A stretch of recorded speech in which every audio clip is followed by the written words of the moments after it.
Hey folks, this episode is sponsored by Raycon. If you're looking for premium quality wireless earbuds that don't break the bank, this is where you go. They sent me the pink ones, by the way. Did you guys get the pink ones? No, because I actually have had Raycons for ages. I've had black ones, but now I have pink ones. Will I wear the pink ones? I don't know. Maybe I'm going to try it out. Thankfully, it's good to have more than one. Like since they're affordable, you can have a backup pair. So you can have a pink pair for special occasions, and then your normal pair for, I don't know, dressing up days. James Bond stepping into like his tux, and he just pops the Raycon into his ear. That's right. The reason I use Raycons actually is because they actually stay in my ears. Has anyone got ears that don't? Dude, I have the smallest ears in the world. Okay. Well, like whenever I'm hosting stuff, I cannot get an IFB that fits me. And so when I put these in, and I was like, it's gonna happen again, isn't it? And they just fit. I walked around, nothing falling out. It was amazing. Yeah, they do a good job with like the little gel tips. They come with like a bunch of different sets to pick for your weird specific ears. It's good. I've been digging them just because we've talked about them a lot on my show and stuff because they're affordable, but they come with a bunch of features. So like they work with your smart apps and stuff. They have noise isolation, awareness modes. It's got call capabilities and different sound profiles that you can just access with pressing the little button on your ear. So they are worth a try. There's a reason why they have over 50,000 5-star reviews online, and they offer an easy and free return guarantee. So go to buyraycon.com/friends today to get 15% off your Raycon order. That's buyraycon.com/friends to score 15% off. buyraycon.com/friends. Yeah, I mean, I don't think this is going to be a real intelligent... Oh no, it's already begun. Is it because you're jet lagged as fuck? I am jet lagged as hell, but also I just have brain fog in general. But yeah, no, last night I was 10.5-hour flight. Then I was stuck in immigration for 2 hours because they had one guy. So then by the time I got home, I was just an absolute mess. So could be an interesting lack of words from me today. Do you walk up to the immigration? Do you walk up to the immigration person like, I get you. I understand you. I played Papers, Please. I know how hard this is. Like, Paper, Please is the way to go. No, I was mostly just like, please, here's all my paperwork. Let me back in. Let me back Please, in. I'm tired. I have a cat. My cat needs food. Hi, everyone, and welcome to another episode of the Friends for Second podcast. It's a bi-weekly, which means every other week podcast where four pals get together and talk about the ins and outs of the video games industry. Your very own jet-lagged Lucy James. Jet-lagged James is pretty good. Jet-lagged James. Nice. Jet-lagged James. You know what? Hosting this week. Jet-lagged James is your ring wrestling name, where like you walk in the ring and the first thing you do is just fall flat on your face. Oh. Yeah, that's pretty good. If it was wrestling in like a pharmaceutical commercial, that's the hook, right? That's what it is. That's do you the find ad. yourself? Has this ever happened to you? Totally, that's it. Man, I missed you guys. Welcome back. Yeah, I missed you. Yeah. Hang on, can we First go around episode the altogether room? in a while. Yeah, in case, because it has been a while since we've all been together. So joined by Gerard, aka the Completionist. Hey everyone, I've been gone a month. It's been a crazy month to think about. I've missed 2 podcasts in a row and I hated it. I didn't even realize. Yeah, that's but crazy. I'm back. Thank you for. That's brutal, Jake. That's so brutal. You know what I mean? I noticed you were gone, Thank Gerard. you. Okay, I noticed. Ralph. Real quick, I just want to give love to all you out there who gave me a ton of love for the eShop video. That exploded the internet. I hit 1 million views in less than a month, and a lot of it was because of all of you early FPS listeners. So thank you guys at home. Really appreciate it. But yeah, I'm happy to be back. Back to talk about games. Happy to have you. He's back. Nintendo have you on a watch list. Oh, I'm convinced the Nintendo ninjas are waiting for me somewhere. Definitely. Yeah, are. Just waiting for you to slip up. We're man. watching you, Don't worry, completionist. I'll get you. Doug Bowser hiding behind a box. Yeah. We're also joined by Ralph, aka Skill Up. Hello, what's up? Happy Hi. Easter, Easter adjacent period. Yep, it's the time off thing. Do you guys get time off over in America for Easter? You don't? Not me. I mean, But everybody else, yeah. Everybody else does. Good Friday. What do you get Good off? Friday is like the most some people will acknowledge, depending on if they're like a Catholic or Christian based Is it a public holiday? Is it a national holiday? No, it's not national No. holiday. Some people had off for Monday, like Easter Monday. Which Easter like, Monday. seems new. I was In no man. Australia- I was back in the UK, and they all had Friday and Monday and off, and I was like, oh, I shouldn't That's have right. agreed to work. In Australia, we get Good Friday off, and we get Easter Sunday off, or like it's, if you're a worker during that, double time and a half or whatever wage, and on Monday is off. So it's Recovery like Monday. Totally. Do you guys have the it's Easter a Bunny? Is that bad to ask? Yes, Jake. I'm sorry. Okay, I'm Bunny. sorry. Oh my I god! don't know. This is another one of these questions from Americans. Listen, I have Santa Claus over there. Have you ever heard of Santa Claus? Do you guys have him too, or what? I just assume that you're better than us, so I go, you don't have that dumb shit, right? I you guys are past I gotta that. support Jake in that. I would probably think the same thing. I learned so much about Australia from No, the we last have the episode. Easter kangaroo, Jake. Okay, that's what we have over here. with the bread, He with the fucking weird gets bread. the eggs in his little pouch and he chucks them at people and he punches them in the face. Okay, that's our Easter tradition. And asking the questions, Jake Baldino. Hello. How you doing, Jake? I don't have a good joke to start this week. The joke last week bombed anyway, so I'm not going to do it again. Oh, The comment section loved it, by the way. The comment section. I didn't. It turns out a lot of people watched the movie Tar, so that's I great. loved it, Jake. A lot of people I loved it. fans of the orchestra. It was a big hit with the users. Yes. The users. Shout out to our users, our friends per se. The users. A lot of Tron fans. Yeah. well, on this week's episode, we are going to be talking There's also all Ralph. about. Ralph from Skill Up is also here. Wait, I no, said she I said said you it, did right? that. I'm so We sorry. covered. That's how we got Why, into you forgot Easter. about it already. I'm sorry. She's meant to be the I'm jet lag sorry. one, This is okay? why I'm not the host, you guys, ever. Could be. Do you want to do it next week? Maybe. Or week after? Maybe. We'll see. I don't want to disturb the comment Chaotic. section. All right. The wrath of the comment section. Yes. Well, this week, everyone, we're talking about FPS origins, or at least our personal origins and how we all got to do this as a job, which is such a weird thing to talk about, I guess. But also, we are joined by our interview this week is the one and only Jason Schreier. You might know him from his work on Kotaku, on Bloomberg, maybe his book or his podcast, but obviously a very big name in the video games media space. He's an investigative journalist who's broken many a scoop in his time. And speaking of scoop, that noise you might hear is my cat's automatic food timer go off, and I don't know if there's any way for Jake, our lovely editor, to edit around that, so I'm sorry. I didn't hear it. Did you guys hear it? No. It will absolutely come through in the OBS recording because Okay, right, there we Google go. is clever enough to get rid of it.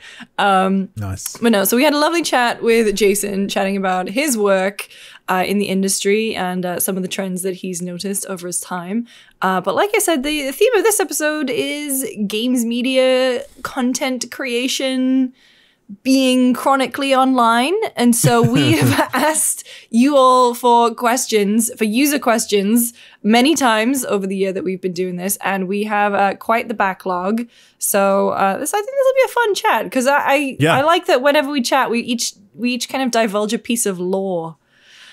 And I The think Lucy lore is always the most like, whoa, okay, all right. No. Like your weird football story going to the fucking. I'm sorry, but that was like, where is this story going? Jesus Christ. Gerard's lore, like Gerard has so much lore. Come Gerard on. has I've a lot got of too lore much as well, lore. to be I've got honest. too much lore. That's true.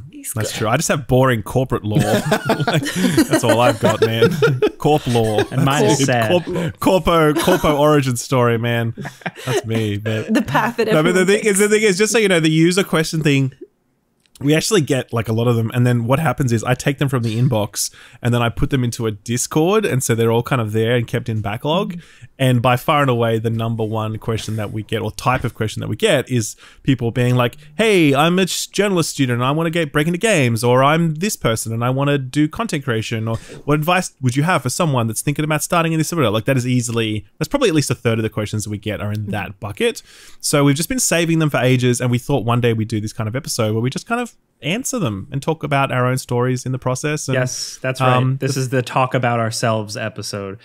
Yeah, But also It's Mario, also the Mario movie. So we have that too. also Yeah. the Mario movie. I'm That excited is to talk about true. the Mario movie, but I feel like it's also because we couldn't be bothered to wade into the Redfall discourse.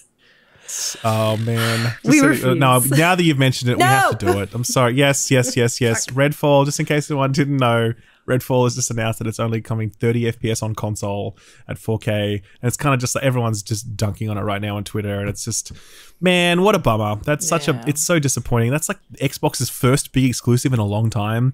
And man, it has not got much momentum behind it. That IGN gameplay that went up this week as well. Oof, that was rough. It's me. I'll be the momentum. The Arcane liker is logged on.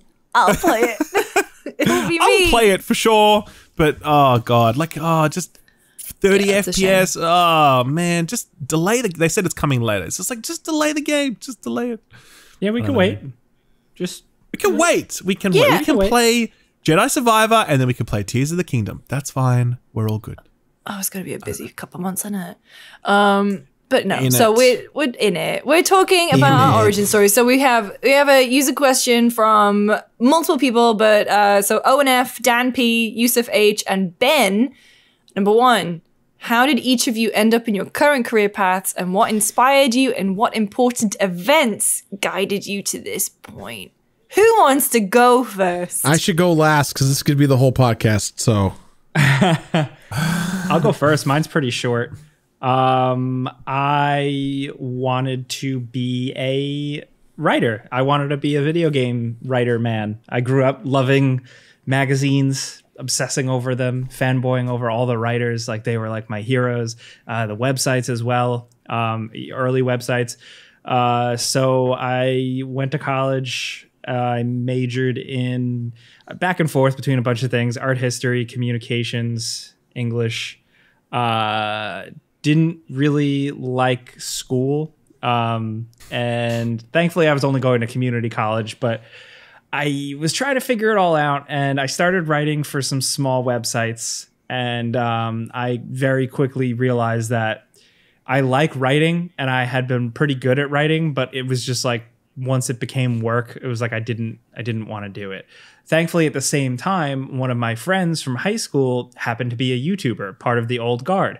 And I fell into him, just doing side projects with him, and I realized like, oh, I like this. This is fun. Like I can do something with this. Like obviously there's no money coming in yet, but like I can at least give this a real shot and feel good about it. So while still going to college, I was still writing for small websites, but also trying to be a YouTuber at the same time, while also being on my friend's YouTube channel, and just kind of grinding and hoping for the best. And a lot of no's, a lot of applying to places and not getting anywhere. And eventually it led to where I am now. But ultimately, where I started was that I love video games. I wanted to talk about them somehow. I was excited about them because I didn't really have a lot of people to talk about them to in real life. Like at work, I was always the guy where, someone was like, "Oh yeah, I saw they were making a new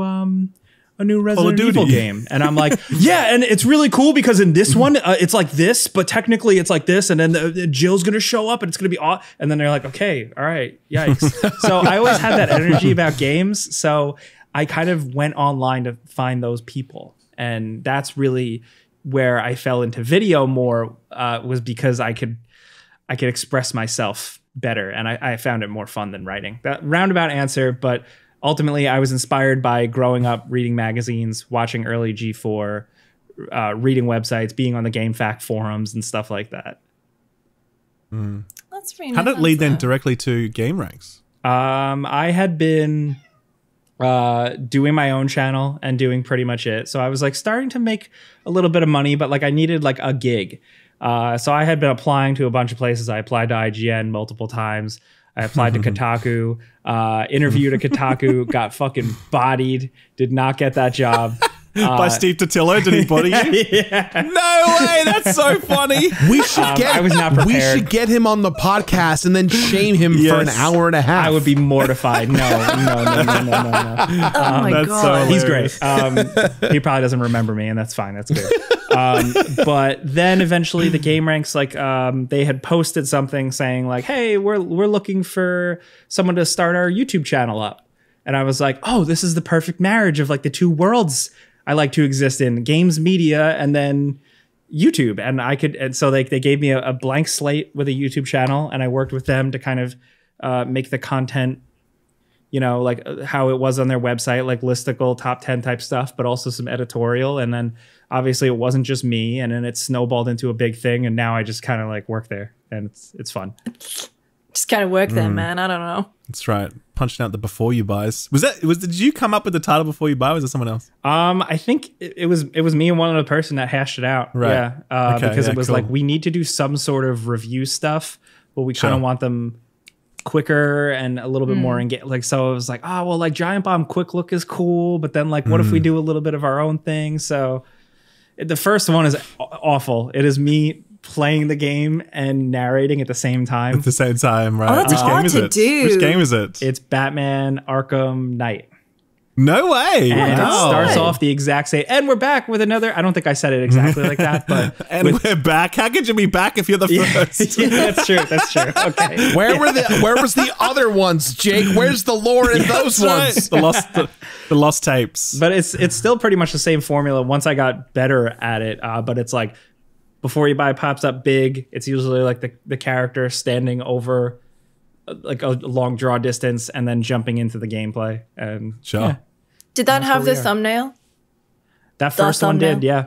Yep, oh, no way. Wow. Yeah, that OG. was actually a screenshot of me in another video. We used to do giveaways and stuff. And I used to do, back when like you could be funny on YouTube and people fucking didn't yell at you. Pardon me. Let it out, Jake. Speak from that heart. I did like a cheesy giveaway where I dressed up like a hacky game show guy, and I was like, "We're giving away an Xbox," and I had that suit on, and we just used a screenshot of that for the video. I love it for the thumbnail. That's that. That is so cool. I love it. Wait, so how long you been there? Because Arkham Knight was what, 2015? 16? 15, 16. I think it was 16, right? Wasn't it? Yeah, and I think I had been there. I think I've been there since 2015. It's been doing it a while. Yeah. Oh my god. Totally. That's amazing. So those are Jake origins. Yeah. Ralph origins. Yeah. Okay, so Corpo path. Corpo path. That's right. Corpo life path. No, I was actually worked in video games when I was a kid, and I was like working at EB Games, and I did some writing for some magazines as well, like here and there, like little freelance stuff. But I was always like, no, because I worked for EB Games for 6 years, and I loved it. But I was always like, no, video games is not a real job. I need to get a big boy job, go to university, become a lawyer or some shit.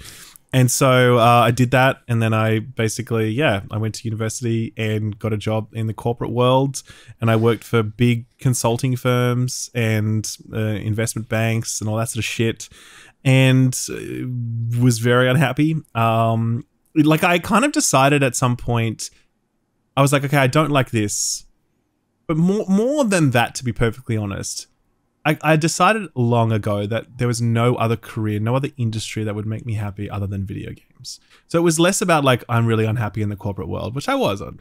But it was more about like, unless I work in video games, I'm going to die. Not literally die, but I'm going to be very sad and I'm going to feel like a life unfulfilled, right? So that was my goal for a long time. And so, but in Australia though, there's like no video games companies here. There used to be some development studios that closed down, like AAA studios. And I was also looking around at a time where there were really only just a handful of like little mobile studios. The indie scene over here has blossomed quite a bit in the last sort of 5 to 10 years, really. But back then and I also didn't have any development skills. I had no PR or marketing skills, which is the only skill set that was really required if you wanted to work for an Australian, like if you wanted to work for EA in Australia, for example, they only want PR and marketing people because that's all they do here in Australia with the Australian office. They do PR and marketing. So I had none of those skill sets to offer. I applied to a bunch of places, didn't get through to even the first round with any of them. The only one that I actually got through to was actually Riot Games. And I went through 13 rounds of interviews with Riot Games. What? Yeah, This is their that hiring is process. such a piss take. Oh my Yeah, god. because there was like literally 5 or 6 interviews before that, like leading up to it. And I was like, are you serious right now? And then yes, there's more. And then at the end of it, they do this gauntlet thing where they like, you have to do like 6 interviews in the space of like, 2 hours across the office with all these different people. And then it culminated in this like team lunch thing where I had to like go and basically hang out with the team that I would have worked with. And then the feedback came back, sorry, man, team fit's not going to work. I'm just like, what did I say? Did I order the wrong thing at lunch? Too tall, I'm afraid. Too tall. So that was actually kind of like the straw that broke the camel's back. And I was just like, well, fuck this. Because I'd been applying for a bunch of other places as well. And I'm like, I'm just going to do my own thing. And so I tried to start this kind of website thing, which funnily enough was called SkillUp. And it was meant to be kind of like an aggregation tool across YouTube for really good video guides. If you wanted to like, it would basically just serve as a database that's like, this guide is good if you want to be able to play this game well. So rather than relying on the YouTube algorithm, you would use this website to get the best YouTube content, okay? Pretty dumb idea because the algorithm does fine. You can rely on that. And if you know how to use it, use a search engine, you're okay. So the idea was dumb, but I was like, if I'm going to do this thing, I should like, set up my own YouTube channel as a means of promoting it. And The Division was coming out at the same time. And I was like, I know what I'll do. I'll springboard off the back of The Division. I'll make Division guides while also promoting my website simultaneously. That's my grand strategy. Okay. It turns out no one was interested in my website because it was a dumb idea, but a lot of people were interested in the guides on The Division. And that just sort of took off and it just, went from there and the rest is history, really. It was just like, then it was just about like pivoting to different types of content because I was like, I can't play The Division every day for the rest of my life. So what else should I do? I know, I'll play other looters like Destiny and Warframe and whatever. And then I was like, maybe I'll try a review a video game. And then I reviewed Nier Automata and that was it. I was just like, hey, I can review video games for a living. People seem to want to watch more of this. And that's literally how I became a reviewer. When did you... Natural. I was going to say, but when did you quit your corpo life? What was that was a whole other saga. Like, yeah, so basically I worked what was essentially 2 full-time jobs for 5 years or so because I would work my corpo job 5 days a week from like 9 till 6. And then I would come home and then I would basically have dinner, chill out for a bit. And then I would work on YouTube from about 8 until 2 a.m. Oh my God. And then on the weekends, Saturdays and Sundays, I would work YouTube all day. That was it. Other time, obviously, spend time with my girlfriend and like spend time with family where I could. But I essentially just worked nonstop for 5 years to get to the point where I could eventually quit that other job because I only wanted to quit the other job when I felt confident that YouTube was a real thing and I could like actually live sustainably. And that took, maybe it was 4.5 years, I think. Do you look back at those years as kind of, because I did a similar thing for like 2 or 3. Do you look, I look back at those years as like the dark years where I barely remember anything just because it was like, oh, go. Did you feel like that? You also seem like you're in control of your life. It seems that unlike the rest of us. Damn.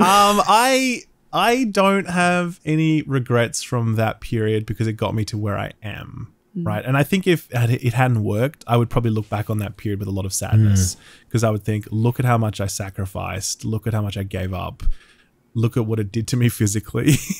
And I'd be like, that was not great. But coming out the flip side, you get to have the narrative of, oh, well, that was actually totally worth it. Look at me now, So when I was in the thick of it, but I've always loved every second of what I've been doing as well. You know what I mean? Like that's the other thing. Like I think a lot of people slip into content creation and they start to really dislike what they do because they're covering a game they don't want to cover or they're making a kind of content they don't want to make.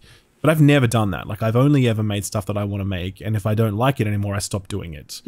And so that's also made it really nice to be in that position where I genuinely love every single day that I do this job. Like I spring out of bed so excited. I will wake up early some days just so I can work more. Like, no, and just because I really love it, And so I don't look back on that time at all with any kind of. There were no dark years in my YouTube, origin story. It was all good times. It was just a lot of hours, like a lot of hours. So I think that's why your content is so good, Ralph, because the passion that you have is palpable.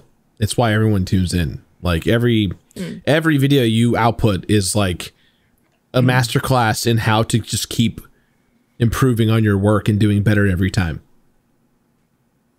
No, I can't. Let's not do this. Do you have Let's any? not- No. Did you do any this. like in school? Did you specialize in writing or anything? Because you have a very writerly way of approaching Yeah. things. I've always felt. No, Nothing. nothing. I just read The Lord of the Rings twice.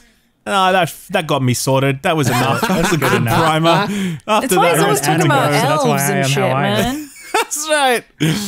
No, I don't. No, I don't. Do, but I would say though that I write a lot more than I think most other content creators write, because most content creators don't write; they will just speak, which is fine, by the way. Like but I think as well, and I actually calculated this. Okay, I calculated this week.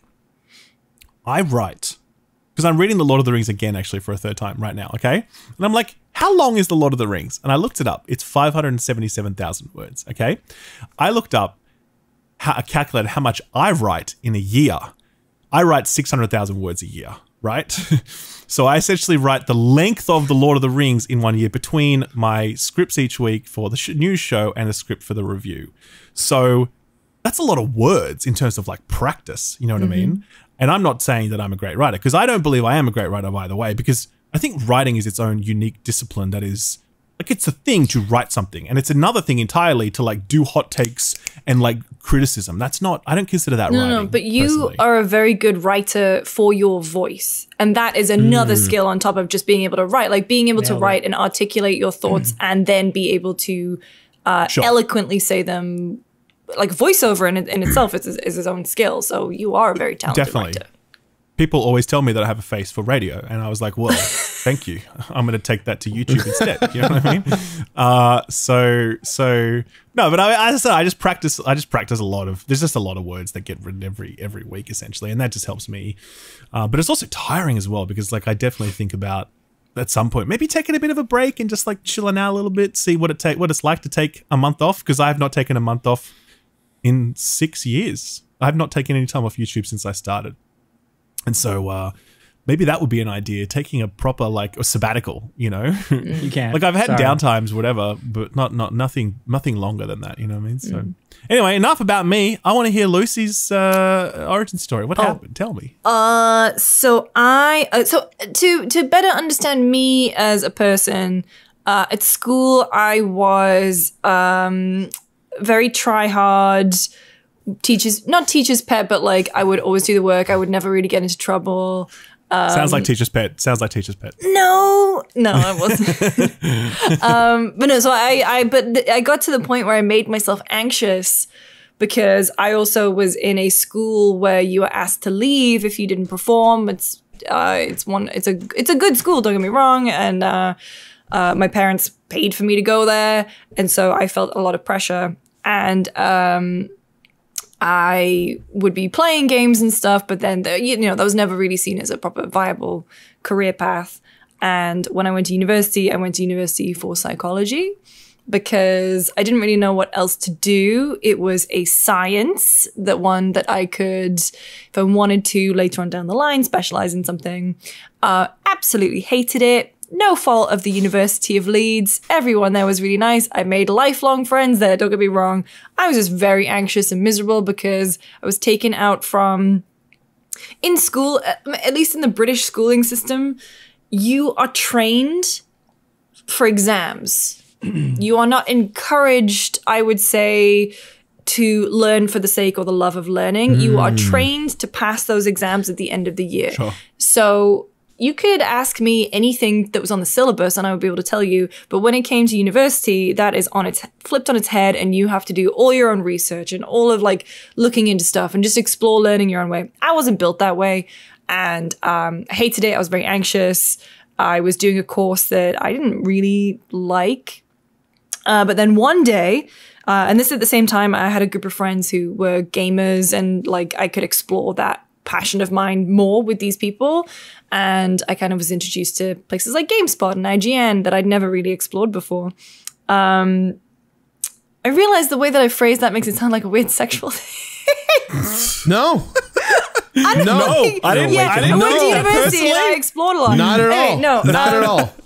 Anyway, so I was kind of getting more of the games industry insights, and then one day I had a lecture, and I believe it was speech and language development, which was something I was really interested in. Actually, that was a part of my degree that I thought was really interesting. It's the development of language, and they played a blooper from a British gaming show called Game On, which Johnny Chiodini and Nathaniel Lippiott worked on.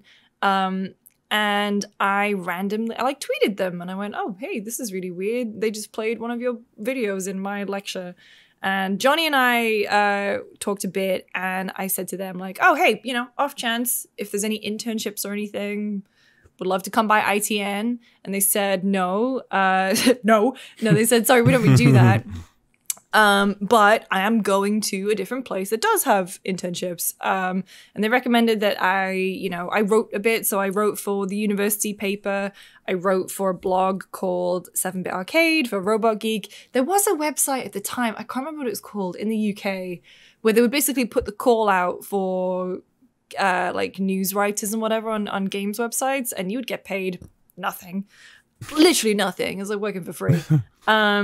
And so when Johnny went to Gamespot, they took my CV, my resume, and I went to London for the interview, got it, and I was an intern for a month. I left university to go. They didn't notice I'd gone. As in, you dropped out of university? No. I was in London. I paid my way to stay in a hostel for a month. And at night, I was doing all of my university work, doing all of my assignments. My dad, funnily enough, didn't know this. And he told me when I saw him last week that he heard me talk about it on a podcast. And I was like, no way. That's cool. Hey, can I say it's nice that your dad listens to your podcast, though? Well, no, he didn't nice. know about Friends Per Second. And I was like, wow, Dad, this is the podcast that I do. Sure, but no, now he knows. And so I did this month of, my second day on my internship. I went to an EA event and I got to play Mass Effect 3. I got to speak to Mike Gamble, and Nice. I got to do a dev visit with Creative Assembly came to the office. Danny O'Dwyer, Cam Robinson, Seb Ford, Johnny Chiodini taught me how to edit video. I did an episode of Bluffer's Guide with Danny. And Jane taught me how to be on camera. Jane Douglas, who's now outside Xbox. And so it was at the time, this kind of all-star GameSpot UK people, and they all took me under their wing.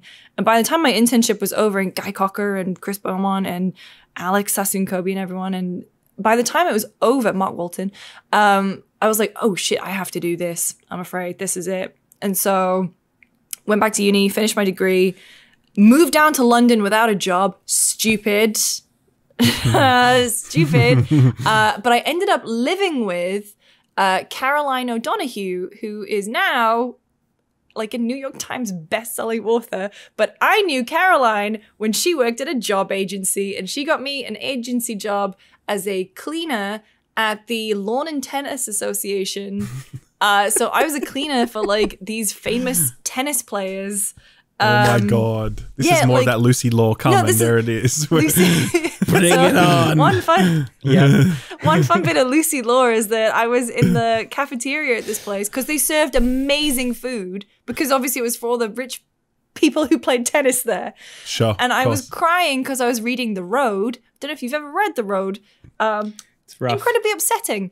And I was kind of crying a little bit while I was reading it. And Greg Rosetsky, who is a very famous Canadian tennis player who plays for England, I think, or the UK, came over and he was like, "Are you okay?" And I was like, I shouldn't be.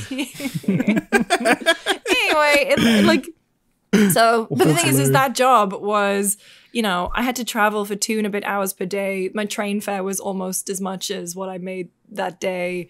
I was freelancing on the side for GameSpot, and then I started working. I met people from a TV company called Jinx, not to be confused with Jinx, the clothing brand, but Jinx with a G. and I started doing some freelance work there. I worked there for 2 years, and then I ended up at GameSpot again. No way. Yeah, It's full circle. So much hustle involved in these like starting out stories, huh?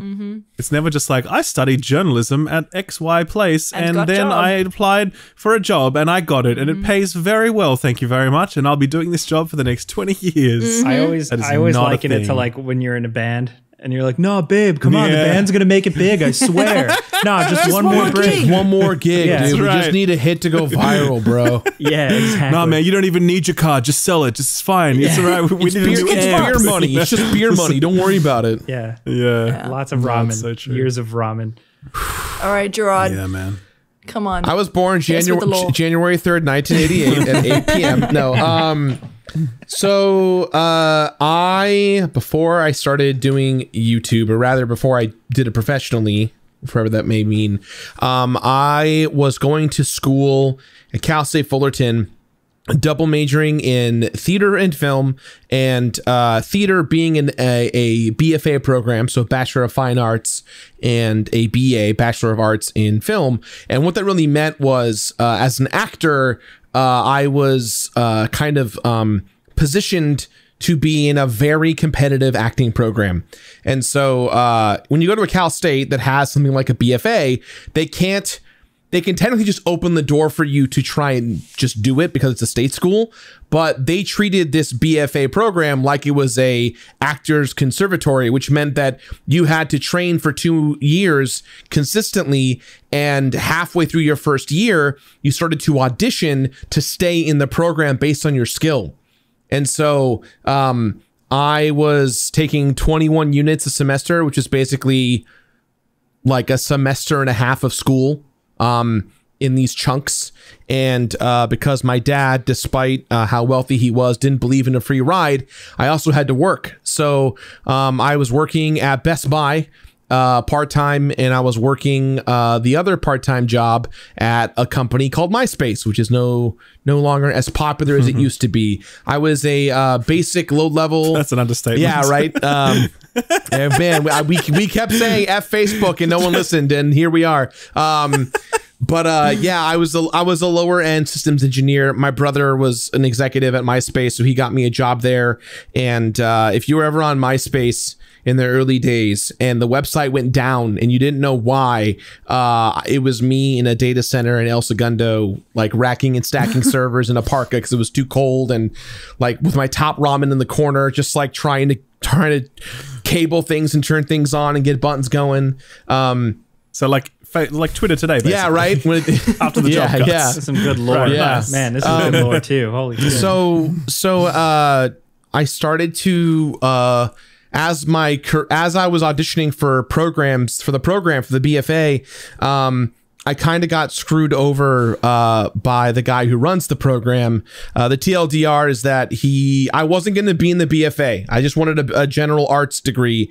And he was like, hey, you're so talented, I want you to stick in the program. And if you stick, you're a shoo-in. And I said, okay, sure. So I stuck around, which meant doubling my unit load, which meant double my classes. And it was like 6 a.m. until 9:45 every day, Monday through Friday, just doing that. And then on the weekends, I would do MySpace in the mornings, at Best Buy in the evenings, or vice versa. So I was constantly on that grind. And eventually it came time for me to jury for the program. And the school has a policy where if you make it into a show, like one of the main stage shows, as they called it, no matter how small the role was, if you had to excuse yourself from one performance, you were disqualified from auditioning in the program. So wow. I had got casted as Lord Capulet in Romeo and Juliet and the main stage production the final semester that I was supposed to jury. And my sister, who is a wedding planner, she used to be like the biggest wedding blogger on planet Earth back in her heyday. So this was like the wedding of all weddings. And I'm not going to not go to my sister's wedding. So I had to back out, which disqualified me from the program. And all of my hard work just went in flames.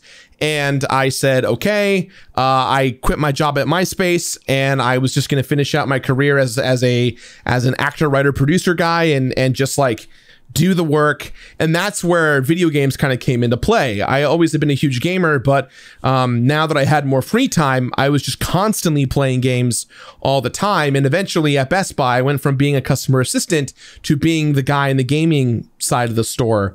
And I became obsessed. It was like a drug. I loved working at Best Buy. I have a problem. If we go to Best Buy together, I am going to help us find everything we need because I know where everything is in the store. It doesn't change in the last decade. We can go right now. It's that in my brain.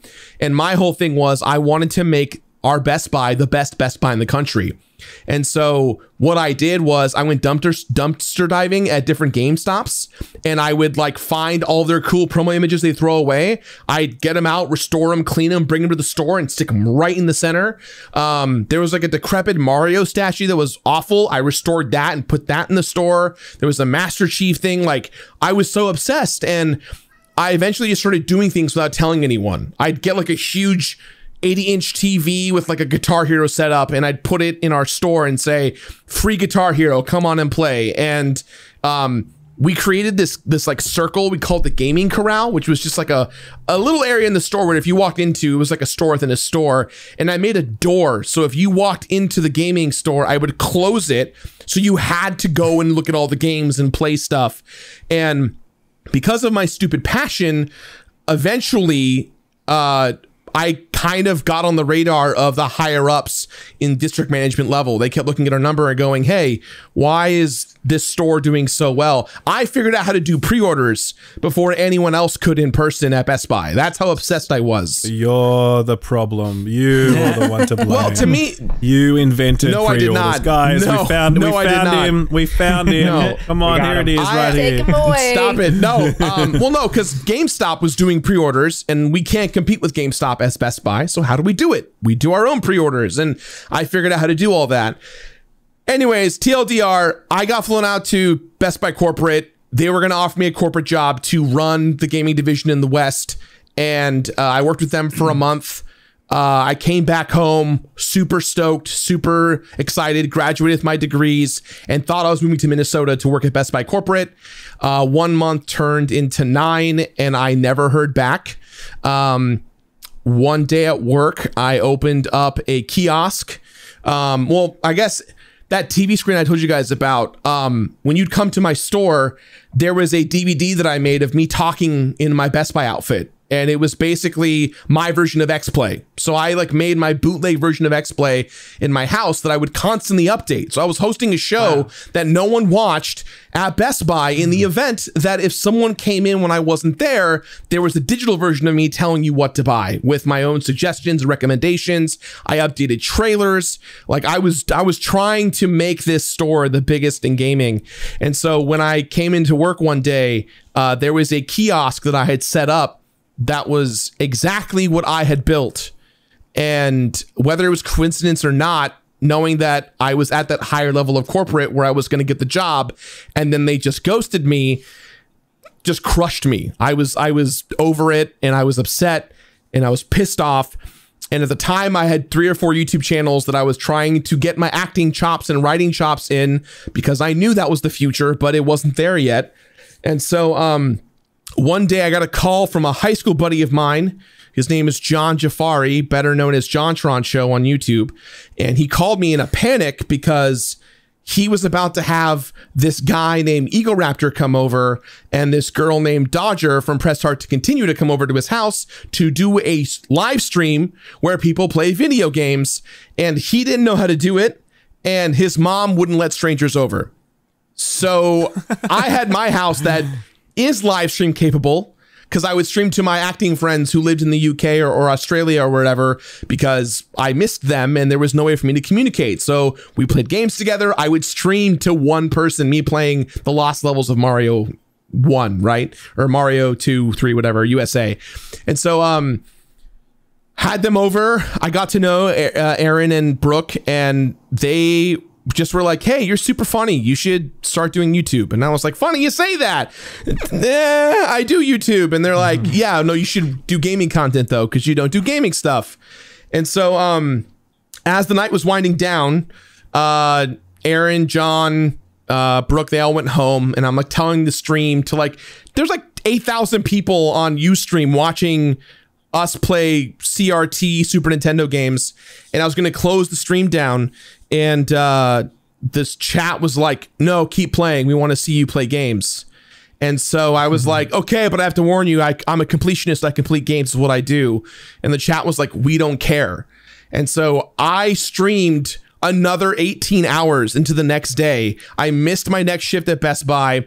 I just kept streaming for a massive audience that didn't know anything about me. They called me the Beard Man. That's where I got my nickname online, the Beardman. And I got fan art. I had like original music and like fan pages made about me because people didn't know me. They just knew me as the guy with the epic beard. And so I saw that and was like, how do I do that again? I have no idea how to do it, but how do I do that again? And so the next day at work, I had a very bad altercation that I can't legally talk about with a manager. And I said, fuck it. I quit. I'm doing this YouTube thing. I don't know what the hell I'm doing, but I'm going to do it. I'm taking it seriously. And then 2 months later, I made the first episode of The Completionist. It went viral, and I've been completing a game every week ever since. That is crazy. Damn. And that's my lore. Take that, Best Buy. Fuck you. See, Gerard has lore, man. What a ride. Yeah, MySpace? MySpace lore. Yeah, dude. Yeah, for those of you guys that don't know, MySpace was a social media website before Facebook. No. In case you didn't know. In case you didn't know. You're explaining that. I know. I know. Jesus. When I started, So all of you, right. all of you finished, all of you got a degree of some sort in college, Yeah. university? at least for me. Nice. Yeah. Good for you guys. Do you think that helps? Has that helped I didn't. people who have it? I don't know. I don't have one, and I don't know. It always, helped me like- mentally, like, feel think so. good that I Yeah. finished and got the paper. No, but outside of that, no. Yeah, like I did like an arts degree, which everyone's like, oh, that's useless. Like in the toilets at universities, like where the toilet roll is, people would write above it like, collect your arts degree here. You know, Oh my God. That's grim. That's how much respect people had for arts Yeah. degrees. But like, it's very much just about like the process of learning. Essays are a big thing. It's just Yeah. about like and I think that I took some stuff from that because, literacy, media literacy, critical thinking, essay structure, those sorts of things I do think have filtered down into the way that I work today. So, Research majoring skills? in government. I mean, yeah. For me, I had to do a lot of little bit. research. Yeah, I guess so. But even then, now it's a totally different model of research. But I think it's less about the research process and more about just like engaging with the process of, as I said, literacy of like trying to understand something. And I think it was overall useful. But do I think it's necessary to like go to university to make it in games journalism or games media or content? No. Journalism, though, is a different thing. Journalism, I can't speak to that because that's its own discipline that's very much about like how to do that thing. And my suspicion would be that a university education in that field would be useful. But again, don't quote me on that. Like, I don't know. Well, to your credit, Ralph, I think I agree with you. And I think that the weirder conversation to have attached to that is like having a degree is important for something like games journalism. But when it's like, hey, you need a communications degree to know how to do social media and you're fresh out of college and it's like must have 10 years plus minimum experience of running social media. And it's like, that's a oxymoron. Like that doesn't make any sense to require that. And it's almost like the games industry adjacent jobs outside of games journalism don't really require a degree so much as they require experience, which most people would argue you need a degree to start that experience, regardless of how high or how much they request of it. Well, this leads us to one of the next questions. So those are our origins, but like Ashton and Jeremy ask, where is the most important place to start? This is easy. I have the easy answers for this. It's like the stereotypical one. Just do it. Like, just do it. Just start. But absolutely, because at the end of the day, I think if you are looking to get a job or even be a content creator and gain an audience, you have to prove value. You have to be valuable. You have to be hireable. You have to be watchable, whatever. So you need to start that by either building a portfolio practicing your craft, talking to a camera or talking on a microphone to nobody, because by doing, you get better. And by doing, you get into a flow and you build something that eventually you can show off. You might not get that audience right away, especially if it's content creation. Statistically, you really won't. It'll be a hard uphill battle. But the fact that you are doing and training and going and hopefully having fun, that's what I think you got to do. Just do it. Yeah. Yeah, I agree, because like I think as well, your first stuff that you make will fucking suck. It's gonna be so bad. You're gonna look back on it in years to come, and it's unwatchable. I can't go back and watch my old stuff. Stuff that's even as long as like as much as 3 years ago, I can't watch it because I'm like, no, it's too cringe. I can't. Right?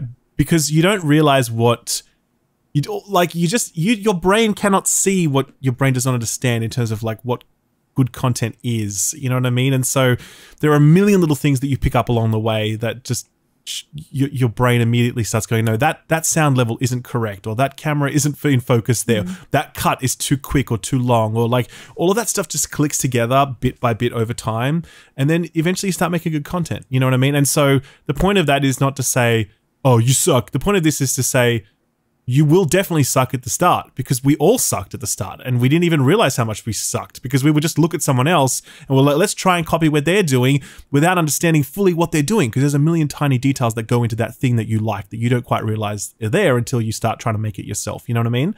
But then bit by bit, if you practice, like it comes, and it's just like you start chipping away at it, refining it. It's like a sculptor. You just sort of take away everything that's not essential until you're left with some good shit, you know?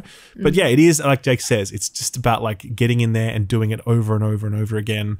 And ultimately at the beginning, broadcasting to no one, because most of the time, no one will watch you at the beginning. And it's just really about you cutting your teeth, you know what I mean? And it's not about your equipment. It's not, you have an iPhone, the iPhone can rip a hole in time and space.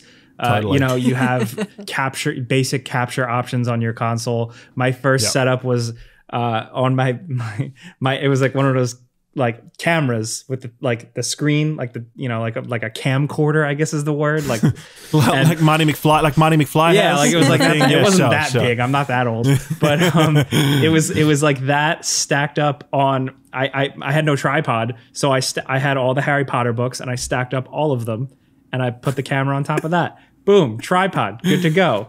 Bro, that's basically how we recorded the episode in your hotel room when we did. Remember, I was there for E3. Yeah. We basically put the camera on top of some shit we could find. You know what I mean? So the Game Ranks Friday shaving cream. I keep that. Like some things you just stick with you. Like you guys probably have dope setups. My Game Ranks Friday show setup is still Amazon Basics lights, a shitty stool I've been using for 10 years, because it's just how I work, and I like it that way. You know. But you don't need, long story short, you don't get caught up on buying the Elgato lights or seeing a streamer that you like using an Elgato Stream Deck, or half the time they don't work anyway. You don't need fucking Premiere Pro. You've got DaVinci Resolve, which is free. Yeah. Like you don't need. Well, I would say there's something to be said of like some scuffed presentation as well. Like I think if you're trying to make something really polished, it kind of like your audience doesn't connect with it as much. I think the more raw, especially these days, like the more raw something is, the more likely it is to be successful. That's my honest take, you know? And that's why some of the biggest content creators just put a camera on themselves in their dirty bedrooms. You know what I mean? Yeah. And they just roll it and they just sit there and like, that's it. And then upload it. And that's it. Like 400,000 live viewers at that time. You know what I mean? Like that's it though. Like it's not about production quality. It's just about you like having that connection to your audience, whatever that is. And people can feel that, then they'll tune in. You know what I mean? I think my piece of advice would be to, it's okay to emulate others, but really try and start from a place of where you want to go. Because I think when the Let's Play boom happened, right, everyone saw like PewDiePie and Markiplier and Jacksepticeye and, you know, Game Grumps and all the duos and trios out there. And everyone was like, I want to do a Let's Play. I want to do a Let's Play. I want to do a Let's Play. And whenever anyone asks me, how do you do a Let's Play? How do I grow my channel? I go, well, what is your channel? And they go, oh, I'm a Let's Player like Markiplier, like Jack, like Pews or whoever. I'm like, well, that's your problem. You're not Markiplier or Jacksepticeye or PewDiePie. And it's not a dig at like, well, you're not them, so don't try. It's be the best person of you. Be the best version of you. Like, you have to be present in your content and present yourself the best way. And the only way you can do that is by bringing yourself to the table. And I think that's something that gets lost in the emulation sauce a lot. People look at others and go, I'll copy that and that'll be what I do. And then they'll find their voice, which is how a lot of early YouTube started. But nowadays there's so many people like that take up and blow up for no reason. And a lot of that no reason aspect, like we said, not having a good camera or microphone, is because the person themselves is interesting and fun to watch because they're just themselves. Yeah. I would sort of agree with that in part, but also sort of disagree. Like, my advice to any YouTuber or any content creation person when they're starting out is like, you should try and emulate the people that you admire, because it teaches you the basic skills that you need to get started, right? It teaches you the fundamentals. If you're trying to recreate like whoever, like a donkey video or whatever, you're going to learn about the basics of like editing. You're going to learn a little bit about comedy, and you're going to start with that process, you know, and it's that foundation. But after that, I totally agree with you. I think once you've got that foundational aspect in play and you know how to make a video, or, you know, how to stream or whatever, put content up, then it's about like, how do you make it yours? And the motto that I have always lived by on YouTube has been that I think you need to either say something new or you need to find a new way to say it. And I think if you can do one of those two things, you are going to be successful on this platform. Because if you have no presentation whatsoever, and it's just like a black screen, but you write these incredible like essays and insights and critiques or creative works, people will just sit there and listen to them and be transfixed by them. Similarly, if you are an editing wizard who can just do incredible things with editing, people will watch that too, because they're like, holy shit, MP edits for Destiny 2, for example, shout out to this guy. It's just wild what certain people can do with a piece of editing software, right? So it really is about finding that like unique presentation factor or that unique perspective. But if you can arrive at one of those two things, I think you will find success. I do want to touch on what you said, which you disagree with me, Ralph. What I was referring to is not what you were talking about. Because, of course, starting out, you have to emulate something. Sorry, Mike.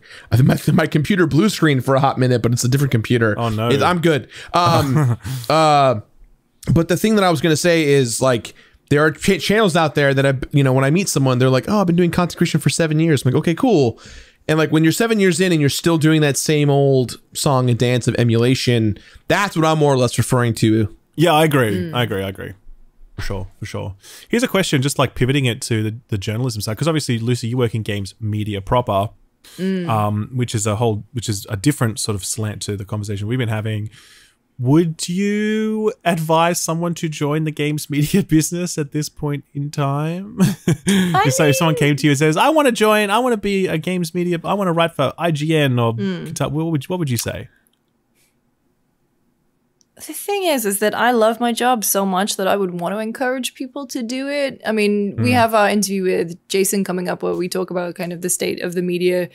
It's not just media, it's kind of tech as a whole is a complete hellscape right now. And so I wouldn't want to discourage people from doing it, but I would also want to recognize that I was exceedingly lucky when I came up, as were most other people when they were coming up. And I was lucky enough to get it as a job and sustain it, hopefully, touch wood, for many years to come as a job.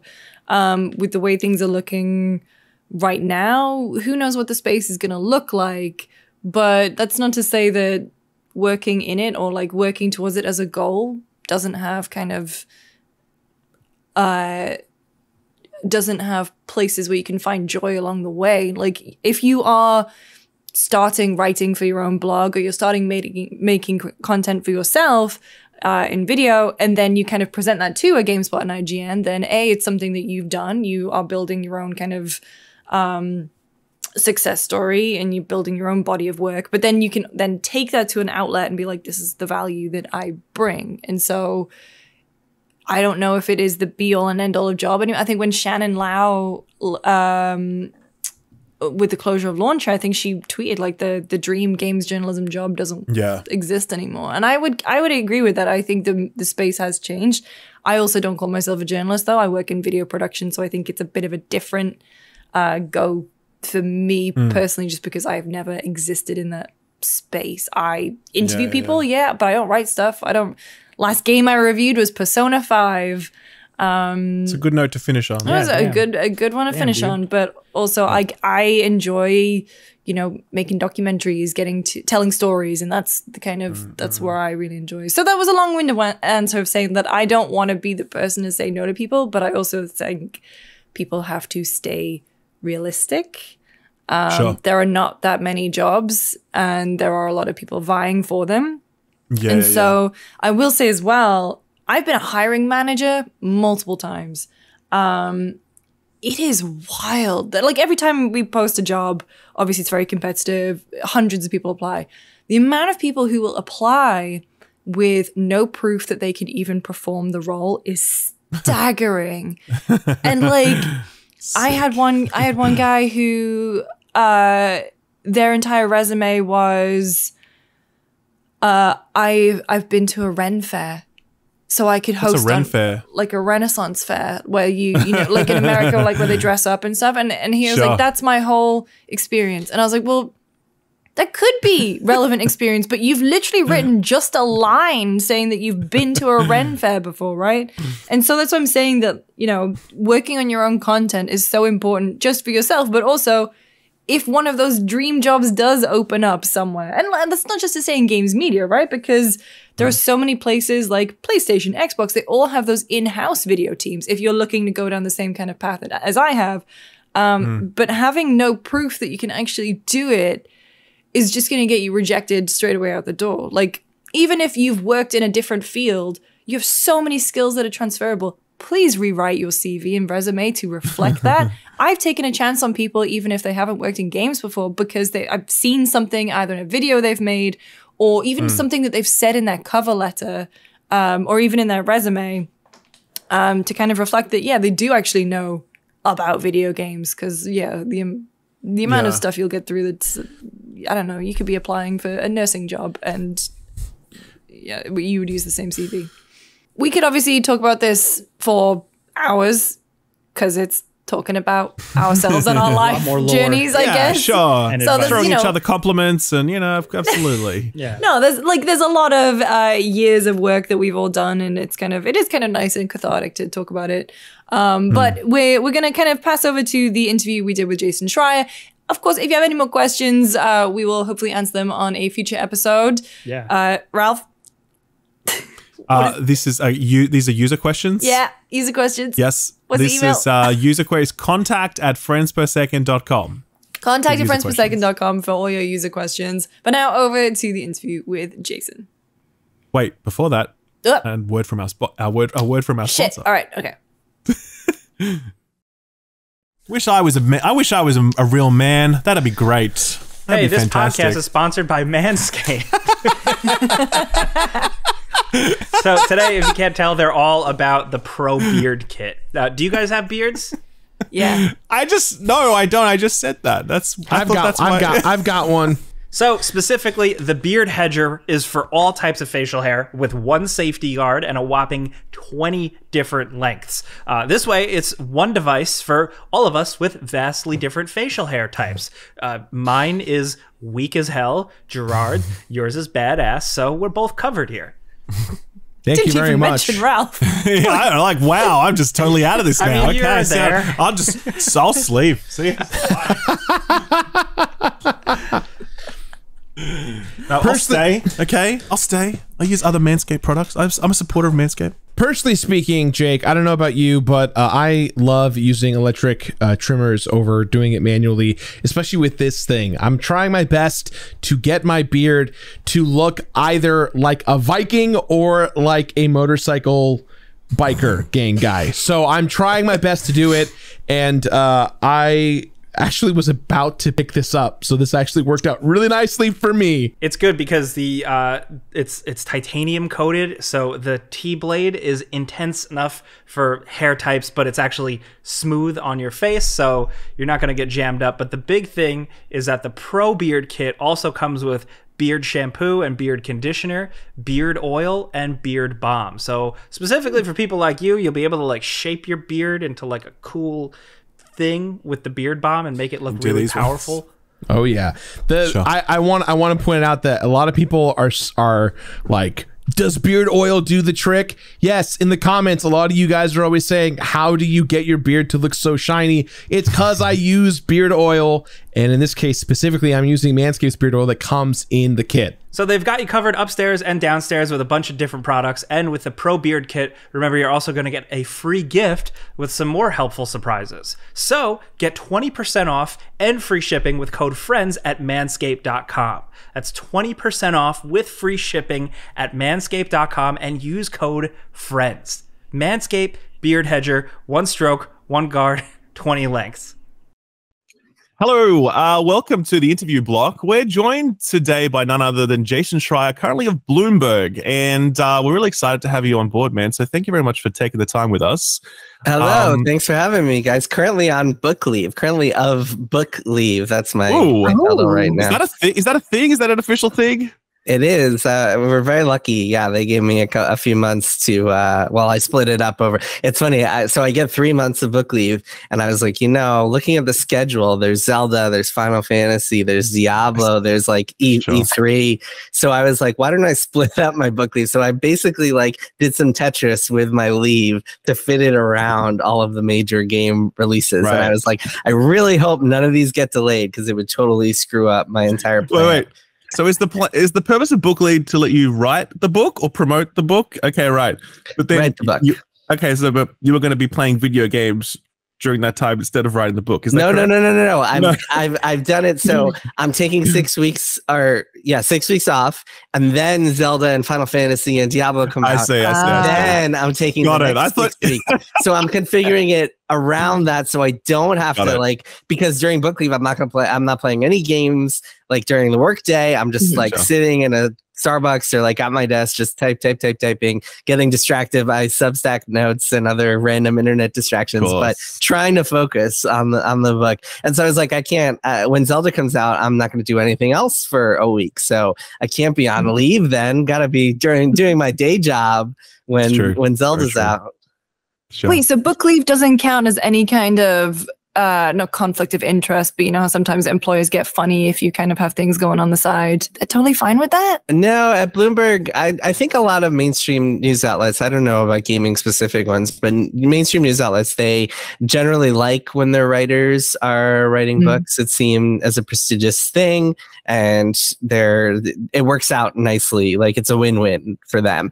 And so, I mean, I was lucky enough to be able to secure this. There's some like hoops you have to jump through. I won't get into all the logistics and details at Bloomberg, but yeah, we're super lucky to have that policy. It's a good company to work for. I will say for a number of reasons. It's such a contrast to like game dev, right? Because isn't it in game dev, some companies like, if you make anything in your own private time, we actually own that. And also we can sue you if we like. Yeah, it's different because the book isn't competing with like internet articles. And in fact, they can be synergistic. So for example, one of the things that I had to commit to get book leave is putting an excerpt of my book on Bloomberg, which is like another win-win because it's like, I'll get my book promoted for readers. And also Bloomberg gets some good content from the thing. So that's the type of thing where it's like a win-win. And also it's just like over the course of doing a reported book, which I think most reporters at a site like Bloomberg are doing when they take a book leave is like nonfiction reported journalism. You cultivate sources and you talk to people and you wind up hearing things that maybe don't fit in the book, but you could break news with. And so there's a lot of just kind of like reasons for an outlet like Bloomberg to be very happy about its writers doing that. And plus it looks good for them to be like, look at all these Bloomberg writers like publishing books and getting on best-selling lists or whatever, or like being seen as like the foremost authority on whatever. I have a couple of colleagues. One of my colleagues is on book leave right now writing a book about Twitter. Twitter, and I have another colleague, Mark Bergen, who wrote this great book about YouTube, and another colleague who wrote a great book about Instagram. So there's a lot of just like good stuff coming from there. I actually had my boss's boss, basically the guy who runs the tech team at Bloomberg, actually published a book about Amazon that happened to come out on the same day as my last book, Press Reset, which is very funny. I was like, man, I think you get priority on the pecking order here. Sure. Well, just in case anyone is unfamiliar with Jason Schreier, I think most people who watch this show are going to know your name. You are a journalist who has been operating in the field for a long time now. And I would say of all of the journalists currently working, you have broken the most news across the spectrum when it comes to like getting in behind the scenes and really uncovering stuff and speaking directly to developers and whatever else. I think you're very much known for a kind of more investigative journalism that I think is rare within the gaming space. And you were at Kotaku for a long time, and now you've obviously moved to Bloomberg. Well, that was what, 2 years ago you moved over there? 3 years. It's been 3 years now, right? Gone by quickly. I actually had my first job interviews like in February of 2020, and then my next job interview or my next conversations with them were like, "Oh, we can't meet in person anymore." Okay, it's a weird time. How has it been going from all gaming outlet to like a bigger mainstream thing? Do you find yourself having to like explain video game stuff? Oh yeah, all the time. It's really interesting, actually. I actually have enjoyed the challenge. I've worked with various editors who like have different levels of knowledge about the gaming industry and gaming culture, and I actually find it really interesting to have to talk about stories with them and pitch them stories, because you can kind of cut through the Twitter drama and like the stuff that's kind of like assumed knowledge or assumed like you kind of, I don't know. I guess you kind of think that a certain thing might be worth a story because everyone on your Twitter feed is talking about it. Right. And then you realize you're in this kind of insular gaming bubble. And when you try to explain it to an editor who doesn't know gaming, and they're like, what the hell are you talking about? Why does it matter if it's 30 FPS as opposed to 60 FPS? Exactly. It's still the same game, right? You're like, yeah, like no. This Redfall thing, I would never even bother pitching. That said, I also, fortunately, I mean, I think I've earned a little bit of trust among my team, to the point where like sometimes I'll pitch them something and they'll be like, I don't really know what you're talking about, and I'll be like, no, trust me, this is worth the story. And a good example of that actually is a story I did last year about Bayonetta's voice actor. And long story short is that she put up this video where she was calling for a boycott and claimed she was underpaid, and I did some digging and found out that she was misleading people about the numbers that she actually was offered, and talked to my editors about it, and they were like, I don't know, this is kind of inside baseball. I was like, no, trust me. And then it became like one of the best read stories of the month as a result. And so I think I've earned some trust there, which is good. But yeah, but it's actually, I find it really rewarding and satisfying to, and a good exercise for me to be able to do that. Actually, when I was leaving Kotaku, so back in at the beginning, at the end of 2019, when Kotaku's new private equity owners came in and started wrecking the place and destroyed Deadspin, and I don't know how much context you guys want me to get into here, but basically our sports site Deadspin was eviscerated. Yeah. You can Google this and read about what happened. But anyway, I was like, I got to get out of here. I cannot work for this company anymore. And so I started looking around, and at the end of the day, it came down to two options. And one was kind of a gaming site, and it was more along the lines of what I had been doing at Kotaku. And then the other was Bloomberg. And at the end of the day, I chose Bloomberg because it was a place where I felt like I could exercise new muscles and not just be doing the same thing I'd been doing for 8 years at Kotaku. And I'm really glad that I went that way for a variety of reasons. But one of the things I really enjoy is like working with a group of like super talented reporters and editors who might not know the gaming industry, but who I can talk about it with and try to convince them like, hey, this is an interesting story. It just happens to be about games. Of course. Well, I mean, just taking things back to the very start then, because obviously we've spoken earlier in the episode about our own origin stories. Tell us about how you got your start in the world of video game coverage. Yeah, man, now I'm going to have to listen to this episode with everybody else to hear all of your origin stories, because I'm very curious. I always like hearing people's origin stories about everything. Everyone always has some interesting nugget in their past. I've been doing a lot of interviews for my book, and every single time I always start the conversation by being like, so tell me your such and such origin story. And there's always something interesting in there. Anyway, so I'll tell you my short version of the story. So I've always wanted to be a writer since I was like 5 years old, and like writing, I guess these days you would call it fan fiction, but then we didn't even know what that meant. Like in a little black and white spiral notebook, I would write about Final Fantasy characters. And in high school, I discovered journalism, wound up joining my high school paper, becoming editor-in-chief, and then like went on to do more reporting in college and stuff. And then after college, I went out and I was like, I'm going to go and freelance and kind of figure out what I'm going to do and try to pay the bills. Sorry to interrupt you. You studied journalism at college. I didn't study journalism. Right. So I went to NYU, and for anyone who's familiar with NYU out there, maybe a few of you, I went to a school within NYU called the Gallatin School of Individualized Study, which is like a create your own major program within NYU. And so I majored in writing, technically. Right. Okay. But could you like major in World of Warcraft at that school or whatever? You could actually. So we would all, it was such a ridiculous school. We would like trade stories about like the most ridiculous majors that we'd heard about. Like one person majored in evil. Another person majored in, the best one I heard was someone majoring in Teenage Mutant Ninja Turtles. And the way they did that was they studied art and animation and Renaissance history, and bam, Teenage Mutant Ninja Turtles. Yeah, there were all sorts of great stories like that. It was absurd. Yeah, it was a silly, very silly school to be in. And so after I graduated, I started doing some freelance journalism, moved back in with my parents for a little bit while I was like trying to figure out how to pay the bills, what to do with myself, as I'm sure is a common story for millennials.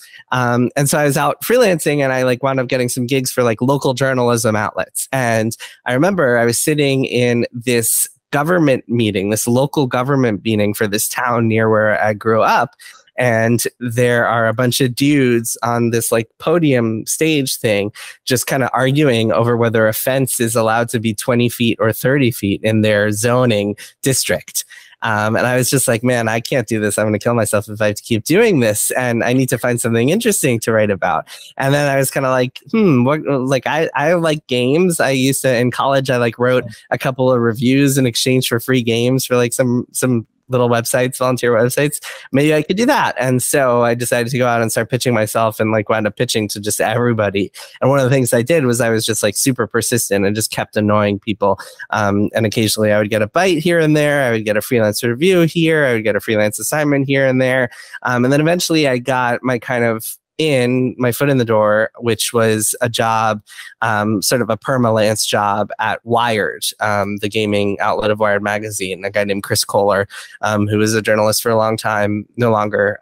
He hired me at Wired and essentially gave me my big break. And then from there, I wound up getting more and more gigs, and wound up getting the Kotaku job a couple of years later when Stephen Totilo called me and was like, hey, we should meet. I'm taking over as editor-in-chief of Kotaku, and I want to bring you on board. And then was there for many years, and then moved to Bloomberg. And one thing I will say is that freelancing thing, there might be some people out there listening and being like, oh, maybe that's how I could make my like entry into journalism, or like find my big break or whatever.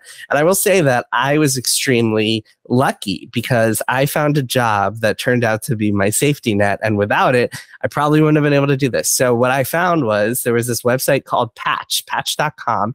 And it was essentially like a hyper local news network. I think it's still around to some degree, but not quite the way it was in 2009 or so when I was getting started.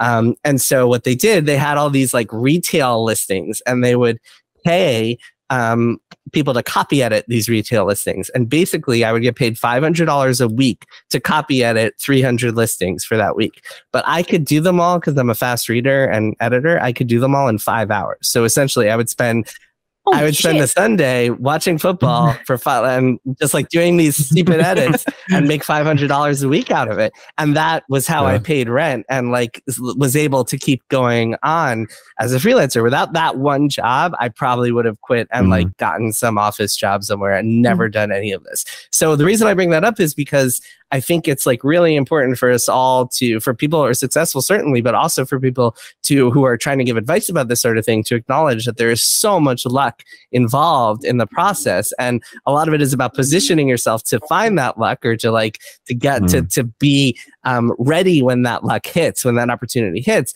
But in my case, I mean, if I hadn't lucked out and found this gig, I would not be in the situation that I'm in. And yes, I worked hard to find gigs, and I spent every single day like hustling until I found like that and many other things that I wound up doing to pay my bills. But sometimes you just get super lucky, and it's hard to imagine what my life would have been like if I hadn't been lucky enough to find that one.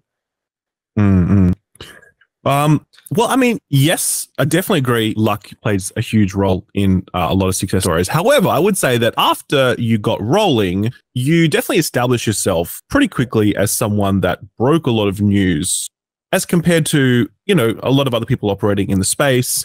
As I said earlier at the start, you know, that kind of investigative journalism thing really happened in patches, I think, but I think a lot of it became not solidified under you, but you were just doing a lot of that, right? And obviously, and I guess my question is, when that started happening for you, what mindset were you bringing to the table, or what process were you applying where you were able to break the sort of news that you were breaking with the regularity that you were doing so? Well, so it started, I mean, a lot of the work that I did just kind of was a granular buildup over time. It wasn't like I decided one day, like, hey, man, I'm going to start investigating all these companies and digging into their deep, dark secrets and immediately start doing that. It was a lot of granular work, and it was very much a step-by-step process. And it was also very much like only possible with the support of other people around me. First, Chris Kohler at Wired, and then Steven Totillo at Kotaku, and a lot of other people who I worked with at Kotaku who were just super helpful in a lot of different ways.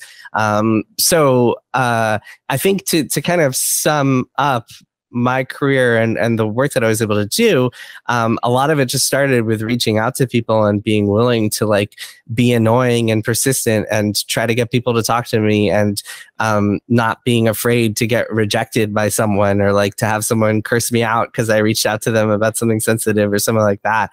And then a lot of it was just kind of like a lot of just day-to-day reporting that led me to meet people, and then those people might tell me things, or I might keep in touch with them. One of the things that I always tried to do is just like stay in touch with people over time. And then I wound up doing a lot of, I mean, if you look back at my history at Kotaku, I mean, the website is so broken these days, I don't know how easy it is to find any stuff, but a lot of like the long form work I was doing, especially in my early days, wasn't like big exposés with lots of anonymous sources. It was kind of just interesting features, or at least features I found interesting, just based on talking to people and them using their names and just providing information in an interesting way that wasn't necessarily sensitive. And then maybe some of those people would share more stuff with me down the line, or put me in touch with other people and help me build my Rolodex. I mean, it's very much like a brick by brick process. You can't just like start and be like, I'm going to go out and build a skyscraper. Like, you really have to put in the work. And that's something that I learned and was lucky enough to have good teachers to learn about over time. But yeah, I mean, you can find a lot of my earlier Kotaku work before I really became known for the way that people know me today, is a lot of just kind of like, I mean, some of it is granular scooping and news breaking. Some of it is just lots of random news posts, aggregation. Some of it is bigger features that aren't necessarily big exposés that I'm known for. I mean, I did a profile on Sid Meier, Civilization back in the day. I wrote this piece about Peter Molyneux, which I thought was hilarious because he like started crying in the middle of an interview. I wrote some big pieces. Yeah, it was crazy. I wrote some big pieces. Wait, interview with you? Yeah, no, it was like he started off the interview just sobbing with me. It was I wrote the article opens with that. If you find Kotaku Peter Molyneux profile.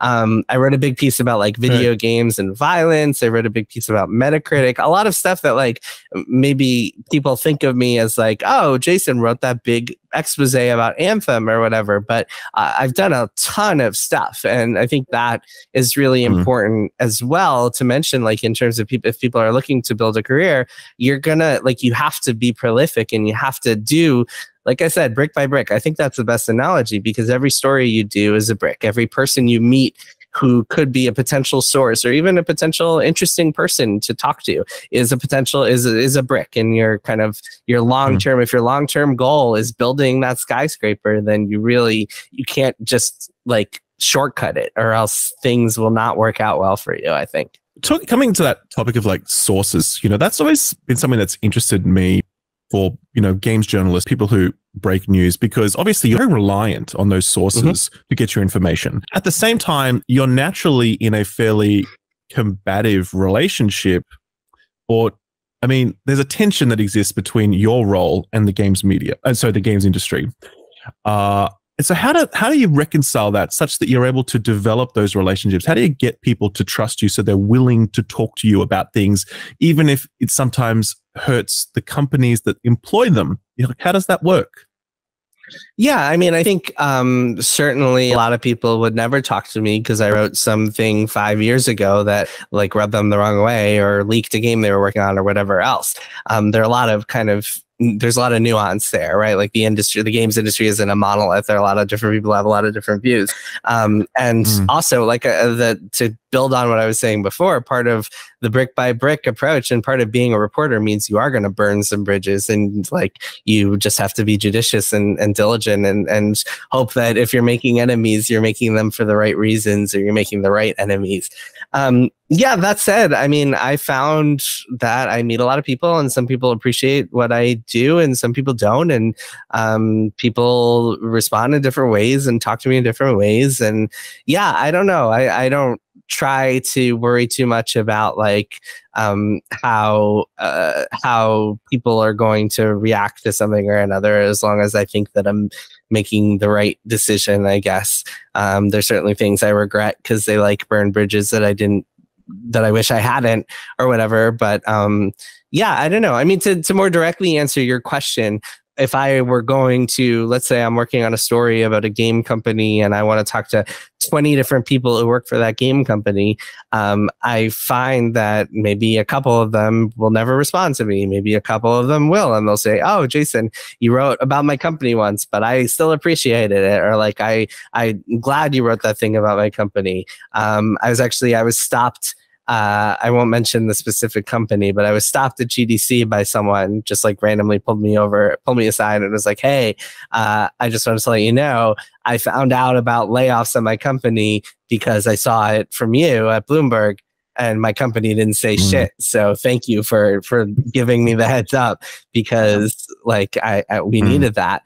And at the same time, I've had people complain to me or just like not want to talk to me because of some story I did that like reported on their game before they were ready to announce it. So yeah, you kind of, when you're doing this for long enough, you kind of can't worry too much about it, in the same way that you, Ralph, or really anyone, or Jake or Lucy, any of you guys, like when you have to kind of detach the part of your brain that hangs out with game developers or game PR people or industry people on the weekend with the part that talks about games in a way that you want to be as honest as possible, or else you can't really do your job. And so like that means that you might say something really negative and scathing about a game that like maybe someone you know and like a lot worked on or did the marketing for or whatever, but like it's part of the job, and hopefully everybody involved can be professional enough to kind of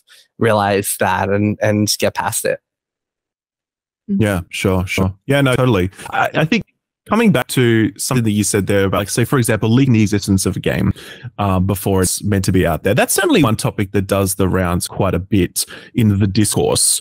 And some people are firmly of view that leaking the existence of a game, that's not on. We should never do that, whatever else. Some people are like, no, this is news. It's the responsibility of the fourth estate to report that news.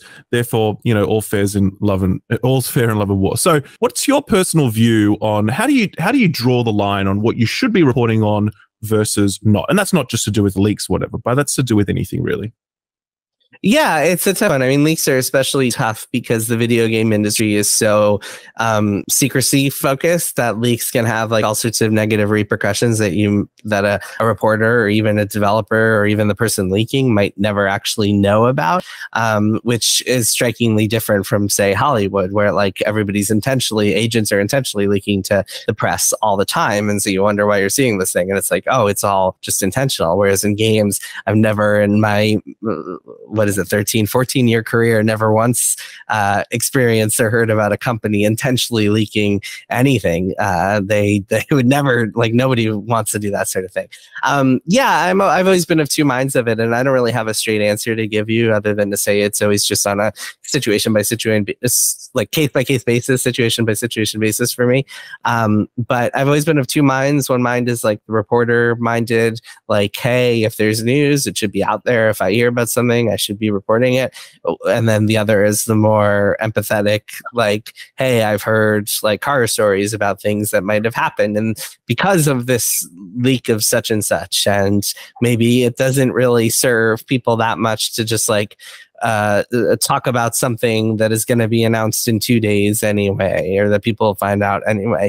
And so I don't really, I kind of waffle back and forth between those modes all the time, and generally land somewhere in the middle, and try to kind of be judicious about what I choose to report and what I choose to chase based on what I've heard. So yeah, I don't have a straight answer for you on like when and why and what that looks like, because I don't really have hard rules. I kind of try to figure it out based on each situation. That said, I'm not really interested in reporting on leaks so much as I'm interested in reporting on things that people would not find out anyway. People would not find out anyway, by which I mean things that aren't going to be announced to the public, things that are behind the scenes stories, things that are layoffs and like I don't know, and like people moving around and bad things happening at companies and harassment and misconduct and all sorts of stuff, or behind the scenes. It doesn't even have to be bad stuff, like behind the scenes details that are interesting about the development of a game, good or bad. That stuff is way more interesting to me than any sort of like, hey, this is what's happening with the new Assassin's Creed. That said, sometimes you got to do the latter too for various reasons. And I'm not going to say that I don't report on leaks or that I won't report on leaks again. I just am less personally interested in those kinds of scoops. Sure.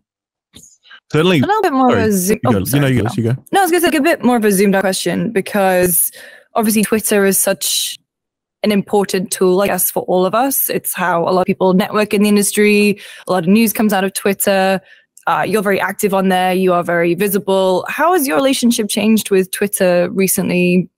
Changed over the last couple of years, especially given the seeming demise of the platform? Oh God, it's so unfortunate, because it's like I have this I feel like it's the only place where I can really reach a large chunk of my audience, which I think is really unfortunate. And so something I've been doing recently is looking at other platforms. I've been playing around with Substack and Substack Notes recently, which is pretty cool. Seems pretty interesting as a viable alternative.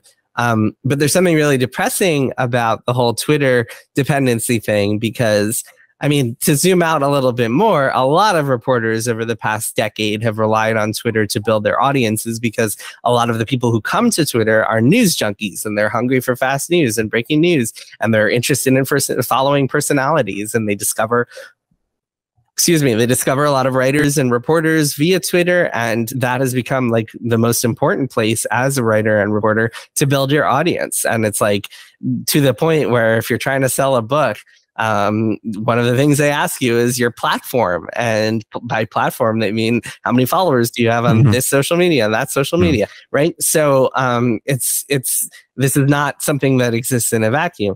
That said, the recent ownership change in Twitter and all the kind of problems that are happening there, both philosophically and ethically, and also just practically with this like going down all the time and feeling janky constantly, make you realize that like, holy crap, like when I'm on this website and I've spent all this time cultivating an audience on here, I don't own any of that. And one of the reasons that I've found Substack to be really appealing is because when you build up a Substack, and a Substack is basically a newsletter platform. They also added this like Substack Notes feature that is essentially Twitter in Substack form.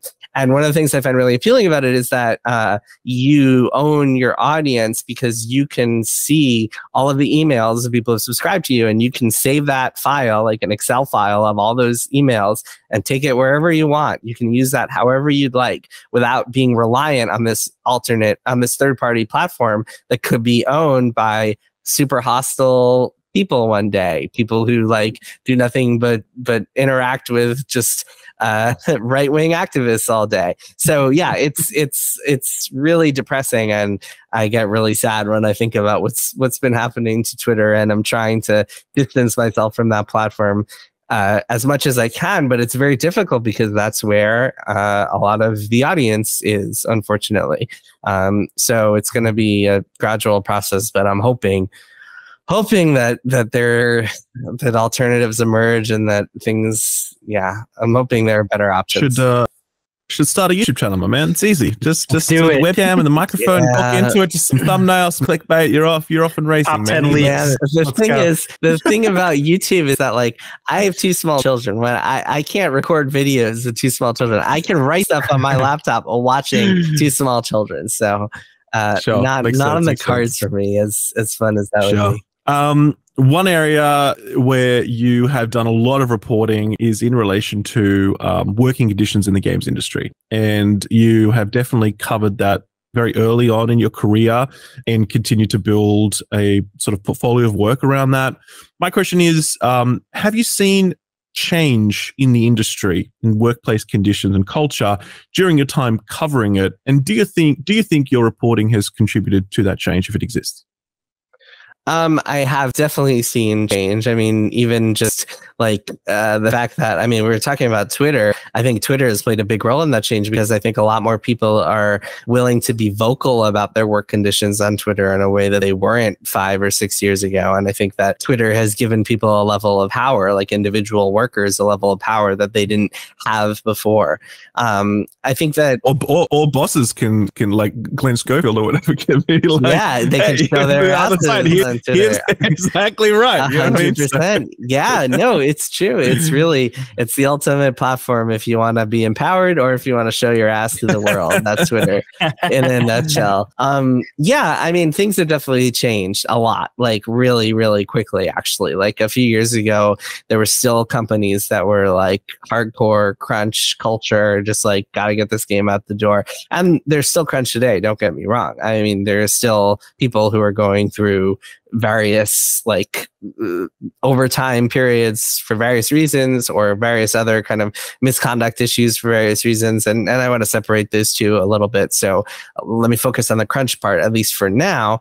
Crunch is also, the definition of crunch has also changed a lot. If you talk to people who crunched in the late 90s and early 2000s, that's a world away from like crunch today. Crunch back then was like years of working 7-day weeks, like to the point where your brain breaks, like you have memory loss. I was just talking to someone today who was talking about crunch on a game that he worked on in the 90s, and he was telling me about how like well, no, I won't share that. I'll save the story for the book. If you want to hear the rest of that story, read my next book. Wow. But basically, wow. I mean, Really?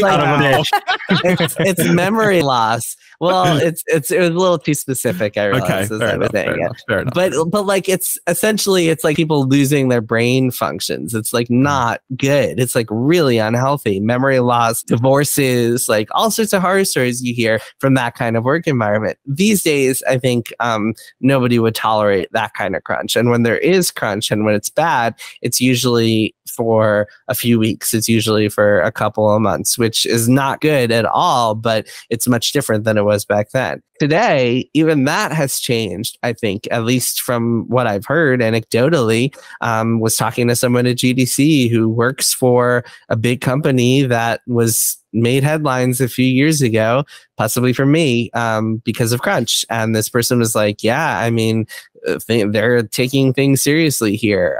They do not want anybody working more than 40 hours, and they yell at you if you do.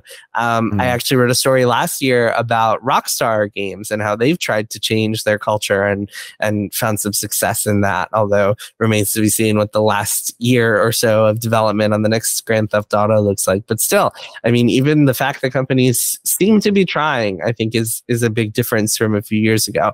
And to answer the second part of your question, I mean, I think all of the credit belongs to workers who speak out, which, I mean, I kind of see some of those stories as just me being a conduit for voices that other people are for the voices of other people. And I think that without them speaking out and potentially risking their careers or risking their jobs to talk about their situations, even anonymously, I think that that plays the biggest role. And that's not just through my work, but also through social media and other channels, other reporters. So I don't really think of, like, I don't really think that there's, I don't know, I don't take credit for that or anything, because I always feel like I'm just doing the job of telling other people's stories, and it's their stories to tell, and it's their workplaces to change. I mean, I've been having this conversation with readers online recently, because I was talking about Diablo 4, which is a game I'm very interested in and excited to play. And people were like, oh, what happened to a boycott? Which is kind of a stupid thing to talk about in terms of me, because I've never propagated the idea of a boycott of any game, nor would I encourage a boycott of any game as a reporter. But even aside from that, I think that this idea that like consumers need to be doing something to fix workplace issues is really fundamentally flawed. The only people who can fix workplace issues are the workers of that workplace. And usually the most successful way to do that is to collectively work together as a workforce and organize and fight for better treatment. And that can look like a lot of different things. It doesn't necessarily need to mean a union, but generally organizing your workforce is the way to make progress and make change. And while using public pressure as a way to tell a story and like essentially pressure your bosses into doing the right thing, that can be a totally valid tactic, and it can be very effective. It's ultimately the workers who like are going to make the change at a given company, at a given organization, whether it's Activision Blizzard or one of the companies that is known for crunch culture or whatever else. So yeah, I mean, I'm certainly proud of some of the work I've done, and happy to be talking about this stuff. And it feels like doing a service for people. But ultimately, I think that like the credit for any sort of change at a workplace belongs to the workers of that workplace. Zooming out again, I'm curious, how are you sort of seeing like the current state of games media and the games media industry? Because obviously it's gone through a lot of change recently. There have been a number of outlets shut up shop or significantly reduced in scale. Obviously there's content creators muscling in, like myself and Jake, disgusting YouTubers who are doing their gross clickbait thing. I'm not doing anything. I'm just leave me alone. So what's your view of this like changing landscape right now? Like, how does the games media industry look, and where do you see it might be going in the next few years? Yeah, I've never actually really felt like YouTubers were competition for games media. It always felt like YouTubers lived in this kind of complementary role. It used to annoy me when like I'd see all these YouTubers just like reading my articles out loud and then just like getting hundreds of thousands of views for that. But I've since chilled about that and care much less about that these days, because I don't think that like I think there's always going to be an audience for the written word and an audience for video content, and sometimes there's a Venn diagram there. But I don't think that like those audiences are necessary. Like, you're not going to convince people who like to read things to go and watch things instead. And maybe I'm being naive, and maybe the younger demographic is just getting so kind of trained on getting all of their info from YouTube that they're not reading anything. And maybe there's like stats somewhere that prove that, and I should be really depressed actually. But I found that there are still a lot of people out there who want to read in addition to watching stuff. And so I'm not super concerned on that front. What concerns me a lot more is the economics of the games media space. And that's something that I'm sure will hit YouTube soon enough too, which is the ad market just being dismal as heck because of the big tech giants and all sorts of other factors that have contributed to this miserable media landscape that we live in, and a lack of money and a lack of salaries and proper wages for writers in the games media space, and people just not being able to have sustainable careers in journalism, whether it be games journalism or something else. I mean, I mentioned Substack. One of the other appealing things about Substack is that it's become this kind of life raft for people, because a lot of the model on Substack is that if you're a writer and you send out a newsletter, you can get people to pay you directly for that newsletter, and maybe whatever you have to offer them, they will pay you X dollars a month and become a subscriber essentially for your writing, which is really appealing, I think, to a lot of people who aren't lucky enough or didn't find success in stable media jobs. So yeah, I mean, it's super depressing, especially in the game space. And I think that it's ultimately just a major economic issue and an internet issue and a tech issue, and larger than that, a capitalism issue and a private equity issue and all sorts of other nonsense. And yeah, it really depresses me. I mean, people always ask me like, hey, Jason, like, why don't you think there's more investigative reporting in the games industry? Why don't you think there's like traditionally been like a lot of that? And I was just like, because nobody wants to pay for that. Like, it's as simple as that. It's not like there aren't talented writers in this space. There are plenty of them. It's just that like economically, it doesn't really make sense for these outlets or for writers to be doing a lot of deep dive work that might require you to stop writing or not write anything for a month because you're off chasing a story, and then hey, after 2 weeks it turns out that story didn't even lead anywhere. Like, there's no economic support for that, and so it doesn't happen. And you combine that with like the games industry, the games media space is driving all these talented people into industry jobs, PR jobs, or like away from the games industry entirely. And it's just a nightmare of an industry to work in. So anyone out there wants to be a games journalist, hope you hear my words here. But does that mean you would say to someone considering a career in this space, don't do it? Or are you saying like, hey, recognize the deck is really stacked against you, so just be ready for that? The first thing I always say is don't do it. And depending on how someone reacts to that, you can tell like if they really have a chance to make, because the only way that someone can really succeed in this world is that they're so persistent that they won't take no for an answer, and they'll be like, this is actually my calling to write about games and the games industry, or to be a journalist, and I won't settle for anything else. Like, that's the only way that it's feasible as a career, is if you're that attached to it. Because if you hear me say don't do it and you're like, okay, I'll do something else, then of course you should. Like, go pick an industry that is more stable. Go pick an industry that will let you like go buy a house and have kids without marrying rich or whatever. Like, this is not for you unless it's like your calling in life, and you can't imagine doing anything else. A lot of people, I think, just have gotten into it traditionally because it's fun to play games and talk about games, and like it's a super fun industry to be part of. And to that, I would say, well, there are a lot of video game industry jobs that are a lot more viable and pay a lot better than journalism. Don't do journalism unless like, I want to be a reporter, I want to be a journalist, and the games industry is where I want to be, and that's it. I will not take no for an answer. So that's always my answer to people. That's so for the people that are in it now, like there are smaller Twitter accounts, smaller websites that I've seen popping off with like scoops and leaks, but they're kind of just thrown around. It feels so chaotic. Do you have any advice for those people right now breaking in? I wish I did. But no, I mean, I just have no idea. Like, I have no idea where the money even is, unless you're lucky enough to like have a job like mine, or have a job at one of the big major gaming sites, but even the major gaming sites, and Lucy, maybe you can speak to this, but like even the big gaming sites, it just feels constantly volatile. And I mean, at Kotaku, like I said, we have these terrible private equity owners who still run the place, and who knows what they're going to do with that site. I was just trying to read a Kotaku article on my phone a couple hours ago, and it's unreadable. It's like my phone suddenly like got set on fire in my hands, and like I have 40 ads all over the place. I just couldn't even read it.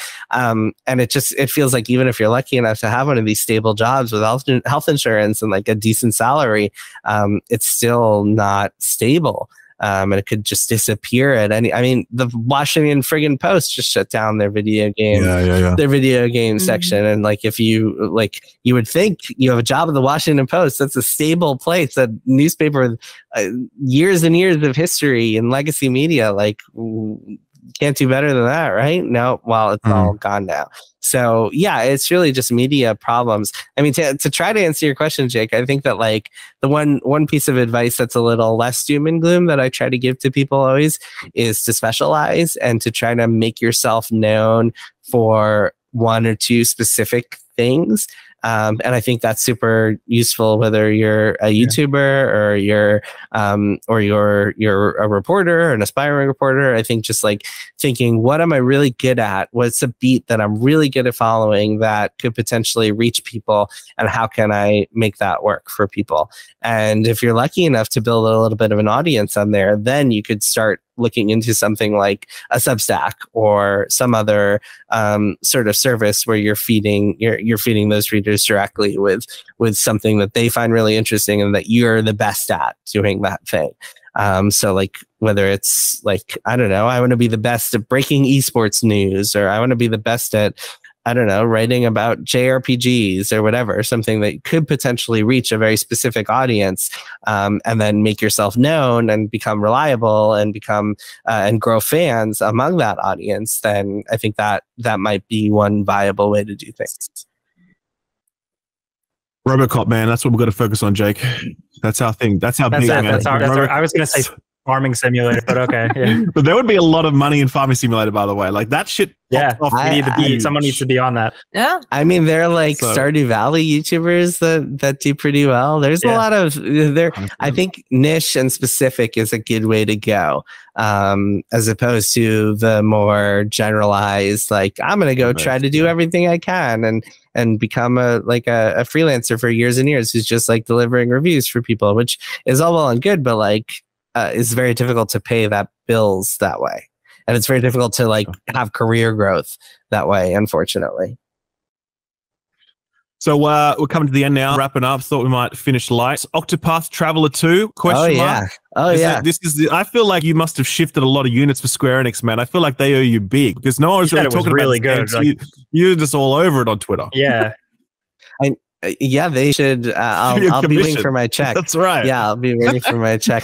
I'm doing the job that they couldn't because they couldn't market this thing properly. They can't market much these days except Final Fantasy 16, it feels like. That's true. That's true. No, yeah. I mean, it's rare that I found a game that I guess it's not that rare. Maybe like once or twice a year, I find a game that I just want to shout about to the rooftops. And last year, for example, I played this game called Case of the Golden Idol. I don't know if you guys have played that. Yes. Yes. It rules, Lucy. You know, it rules. It's so good. That's a game that, like, when I played it, I was like, everybody has to play this. Everybody has to know about this. Similarly to like, I don't know, Lava Is You, Outer Wild. Yeah, great example. And then Octopath Traveler 2 felt the same way. And I was even more like, I really have to tell people about this because when Octopath Traveler 1 came out, I wrote a review for Kotaku that was basically the only review that was critical of the game. And I was like, man, this game has a ton of hype. It's getting like 9 from IGN, like all these raving reviews. And actually it's got a lot of problems and it doesn't really, it's so repetitive and grindy and monotonous that it doesn't really work at the end of the day. And I don't really know what these other, it felt like the production values just really, really enamored people. And so for me, the person who like became known and like got a lot of flack for criticizing the first one to be like, holy shit, the second one is like one of the best games I've ever played. I think makes it especially meaningful to the people, especially the people who agreed with my criticisms of the first one. So I really wanted to shout about that one to the rooftops. And I swear to God, at GDC, I keep mentioning this because it just happened. Not only did I get to hang out with Lucy at GDC, I also at least 6 people, and this is a mix of like strangers and friends and colleagues and stuff. At least 6 people, I swear to God, said to me, "Hey, I'm playing Octopath Traveler 2 because of you. It rules. Thank you for forcing me to play this." Cool. So, Influencer. yeah, I'll take it. Yeah, I'll take that's it, it, man. I'll take it. Yeah, I'll take it. You I just see- wish that I didn't have to rely on Twitter to talk about this shit. Someone find me another platform. I need somewhere else to go. Substack. Everybody follow my Substack notes. So Actually, I can talk there. just set up a Substack Excellent. this week, and Excellent. you're one of the 2 people that I subscribe to. on that. Fantastic. So, like, Thank I'm you, having a Ralph. look at it. I'm checking it out. Thanks, man. All right. Well, look, thank you so much for joining us, Jason. It's been really great talking to you, man. And always really appreciate the reporting that you do and the way that you do it. So, yeah, thanks for taking the time to be with us today. Of course, anytime. Just want to shout out, of course, the Triple Click podcast, which everybody should go check out. We got some cool stuff. Triple Click, check us out. Our podcast, it rules. Me and Kirk Hamilton and Maddie Myers do a fun little gaming podcast that will make a nice complement to your FBS podcast listening. And yeah, I will be bugging you guys to come and talk again when I got a new book to promote. Yeah. Hopefully That'd be good, actually. And then I'll That'd be great. finish that story. Remind me, and I'll finish that story next year. Yeah. Hopefully next Perfect. summer I'll be out here plugging the book. Cool. Sick. Awesome. Awesome. All right, man. Good luck with it. I'll speak to you soon. Thanks. Thanks, Bye. guys. This podcast is also brought to you by Babel. It is a language learning app that has sold over 10 million subscriptions and counting. Boys, what languages do we all speak? Bonjour. Or try to. Je suis l'américain. Je ne parle pas anglais. So I need French practice. So this has been good. I just fired this up because my Do any of French you is speak horrible. Spanish, by the way? Because Americans will often speak Spanish. Anyone? Yeah, Anyone? I can listen to it. I can understand it. Wow. I just can't speak it all that well. That is so impressive. I need I can say the words, I know them. It's the conjugations that get a little confusing. And something like Babel will be perfect to get me brushed up on it. Ich kann ein bisschen Deutsch sprechen. Ooh, okay. Well, it's There we great when I'm go. at Gamescom because I can order taxis for people and beers. Sure. So I definitely need to keep going with my German. Babel teaches languages in fun, bite-sized 15-minute lessons. So none of the terrible long verb lists that I remember when I was learning languages back at school. So you can learn on the go. These lessons are built around real life with a focus on genuine, practical conversations. So none of the weird stuff like the dog is under the table, the dog is on the table stuff that I remember. Was that just the UK system? You always say that on the podcast about the cat. So that sounds like the most relevant language ever. I'm sorry. Those phrases are invaluable to any podcast host complaining about the location of their pet. The cat is on my knee right now. I wish I could. There we go. See? Case in point. The languages were created using the help of over 100 language experts, and you can choose from 14 different languages, including French, Spanish, German, Swedish, Turkish, and Italian. So we Mamma could maybe mia. we could be the voice of Mario in the next movie that there will bound to be. Chris Pratt. It's very easy to use. There's also speech recognition technology that can help you out with pronunciation, because there's nothing worse than learning a language, going That's to the the hardest country and part. discovering that you're saying it Yeah. wrong. Yeah. There's also a bunch of other stuff in there, like games, videos, and even live lessons. So check it out today. It comes with a 20-day money-back guarantee. Right now, when you purchase a 3-month Babbel subscription, you'll get an additional 3 months for free. That's 6 months for the price of 3. Just go to Babbel.com and use promo code FRIENDS. That's BABBEL.com, code FRIENDS. Thank you again to Jason for being on the show. Gerard, you sadly missed that one. Yeah. But it was a good chat. It was really good. I was stuck in traffic. Classic LA, man. Yeah. Get out of LA there. life. LA traffic. It's just the Yeah. worst. He had some good answers though. It was good. I'm also like a did. Jason Schreier fanboy, so there's that. I've, like, been He reading snuck his work in. forever. He snuck in. Like he started telling a story, and then he was like, "Oh, I'll save it for the book." I was like, Can't believe it, man. Yeah. It's Oh, just man. like those. What a tease. It's just like those interviews on the Colbert Show or whatever, where they're there to plug their book, and they're like, "You want to hear the rest of this story? Buy my book." And you're like, "Oh, come on, man." It's good. That was good. That was a good chat. But I actually bought his 2 previous books, so I will actually read. They're really good. Yeah, very insightful. Well, let's go over then to game releases. Ralph, I'll throw it to you. Yes, indeed. So there were some video games that came out in the last 2 weeks. Major highlights include Meet Your Maker, which came out on all platforms bar the Switch. And that was a PS Plus game for the month, actually. Yeah. Meant to be pretty decent. Curse of the Sea Rats is a cute little indie side-scroller thing. Raven's Watch. Did you guys play Curse of the Dead Gods? No. No? You ever hear about it? No, okay. So around the same time as Hades, there was another roguelike dungeon crawler that came out called Curse of the Dead Gods. It got completely swept under the radar because of Hades, and it was like, it was just taken over. But it was a very solid game, and the team behind that are back. Raven's Watch is in early access right now.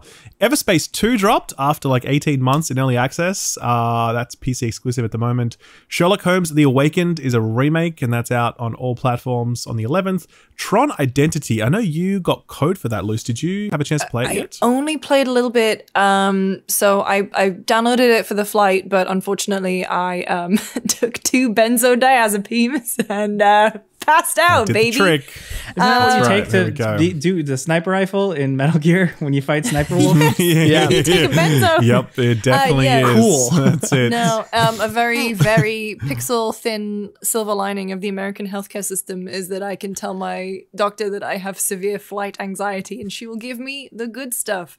So I did play a little bit. Wild. I did not anticipate it to be more of a graphic novel, which is wild. And also like music by Dan Lasac, which is wild because I Who's used that? to listen. I don't know who that is. Dan Lasac versus Scroobius Pip was big in the UK kind of indie scene in the when I in my formative years. Soundtrack is great. Really well written by Mike Bithell. Mike's a legend. I'm not very far in, so Mike's great, but I can't speak too much to it yet, other than the fact I was very amazed that it was a graphic novel, not graphic novel. Narrative, adventure, whatever. Yeah, sure. Really interactive cool, novel, really stylized. Kind of a little. You kind of there as an investigation. You're investigating. That's kind of opened up a little bit for me now, and it's really interesting going around talking to everyone. I will say that I don't know jack shit about Tron, guys. The only Tron I know, I've never seen a Tron movie. I love I love the Daft Punk album, Good Legacy. All right, hold on. And I've played Kingdom Hearts 2, so I've been to the Space Paranoids, bitch. All right, here's the deal. Here's the deal. When we're all together for Summer Games Fest, after we record the podcast live, we're watching the original Tron, and then we're going to get dinner or food or something, and then we're going to watch Tron Legacy. The Grid. The Grid. I love it, man. It's so good. I'm going to watch cartoon. I like that. What is it? The Mastic Control program? That guy? I know the Trons. Sounds like you know the Trons. Sounds like you know the Trons. Ghostwire Tokyo finally came out on Xbox. Anyone else finish that one or play it at all? No. Jay, did you play it? Yeah, it was all right. I wasn't crazy about it. You didn't finish it? No, yeah, that's right. Okay. I was wondering if anyone had any if it's become more beloved with the passage of time or whatever. The DLC looks cool. Yeah. That one was a bit of a bummer to me. It had a great setting and really cool bestiary, all the cool Japanese urban myths and yokai and all that sort of shit. But yeah, it was just a bit not great, unfortunately. And finally, Mega Man Battle Network Legacy Collection. That sounds like one for you, Gerard. Oh yeah. It's a Gerard-ass game right there. You know? Man, you get Mega Man and me in the room, that's a Gerard-ass game, baby. There we go. But the actual biggest release of the week was not a video game. It was a movie. It was the Mario movie, as our friends in Brooklyn and Queens might say, or wherever Jake is from. So yeah, so Lucy, you haven't seen it yet, have you? I haven't seen it. So I've been in the UK. I haven't done anything or seen whatever, unfortunately. So they did send me a coin. What do we? I know. Can you show us that coin, by the way? Is it there in front of you? It is. Guys, look at what she got. Podcast listeners, apologies. Just imagine Lucy opening a large black box with a giant shiny gold coin in it which seems to be kind of in a plastic case. It's one of those glass box It's like a case limited things. one. Oh, of it does come whatever. out. It's one of 150 No, or don't something. take it out. Don't do it. Oh, don't. It's Leave it collector's in item. there. Don't touch Leave it in Oh, there. it- Don't touch There we it. go. It's not a Wash game. your It's hands. Does it rattle? metal. It's metal. Yeah. Wow. Okay. Well, it's very special and extremely Yes. jealous. And Yeah. I'm Home gonna defense steal it from coin. your house. Whack someone in the face with it. So let's go with Mario movie hot takes. What did you guys think? Did you like the Mario movie or what? Yeah. I thought it was. I mean, look, it's weird because for legally distinct safety reasons, I've known a lot of the details about the Mario film, so I knew what it was going to be going in. The only two things that really bothered me, and they seem nitpicky, but in the grand scheme of things, they do kind of suck, is that one, I did not like the non-Mario music choices that they used. They Take On Me, I Need a Hero. It feels very, hey, let's call Shrek 2. Yeah, let's call up BMI and ASCAP and let's see what deals we can get on 80s nostalgia music and incorporate it into the budget. And then we're going to sprinkle that throughout the movie. I also loved the fact they used Donkey Kong music from David Wise and Grant Kirkhope. Hate that they were not credited in the credits. I think that's a really huge bummer, especially because David Wise is phenomenal. He created the identity of Donkey Kong Country, and Grant Kirkhope is Grant Kirkhope. He's a BAFTA award-winning composer. You know, he won for Mario Rabbids recently twice. Like, it's a shame that they credited him in the movie. They credited the DK rap from Donkey Kong 64 as an acceptable credit, whereas everything else was like very specific. They credited the guys who made the Mario Brothers Super Show theme from Deke back in the days. Like so those are the two bummer things for me.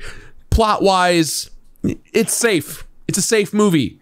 It's very, very safe. But what were you expecting? Shakespeare? Like, I don't know. What Exactly. Like, it's fun. It's fun, and it's building a world to a possible sequel, which hopefully will be phenomenal.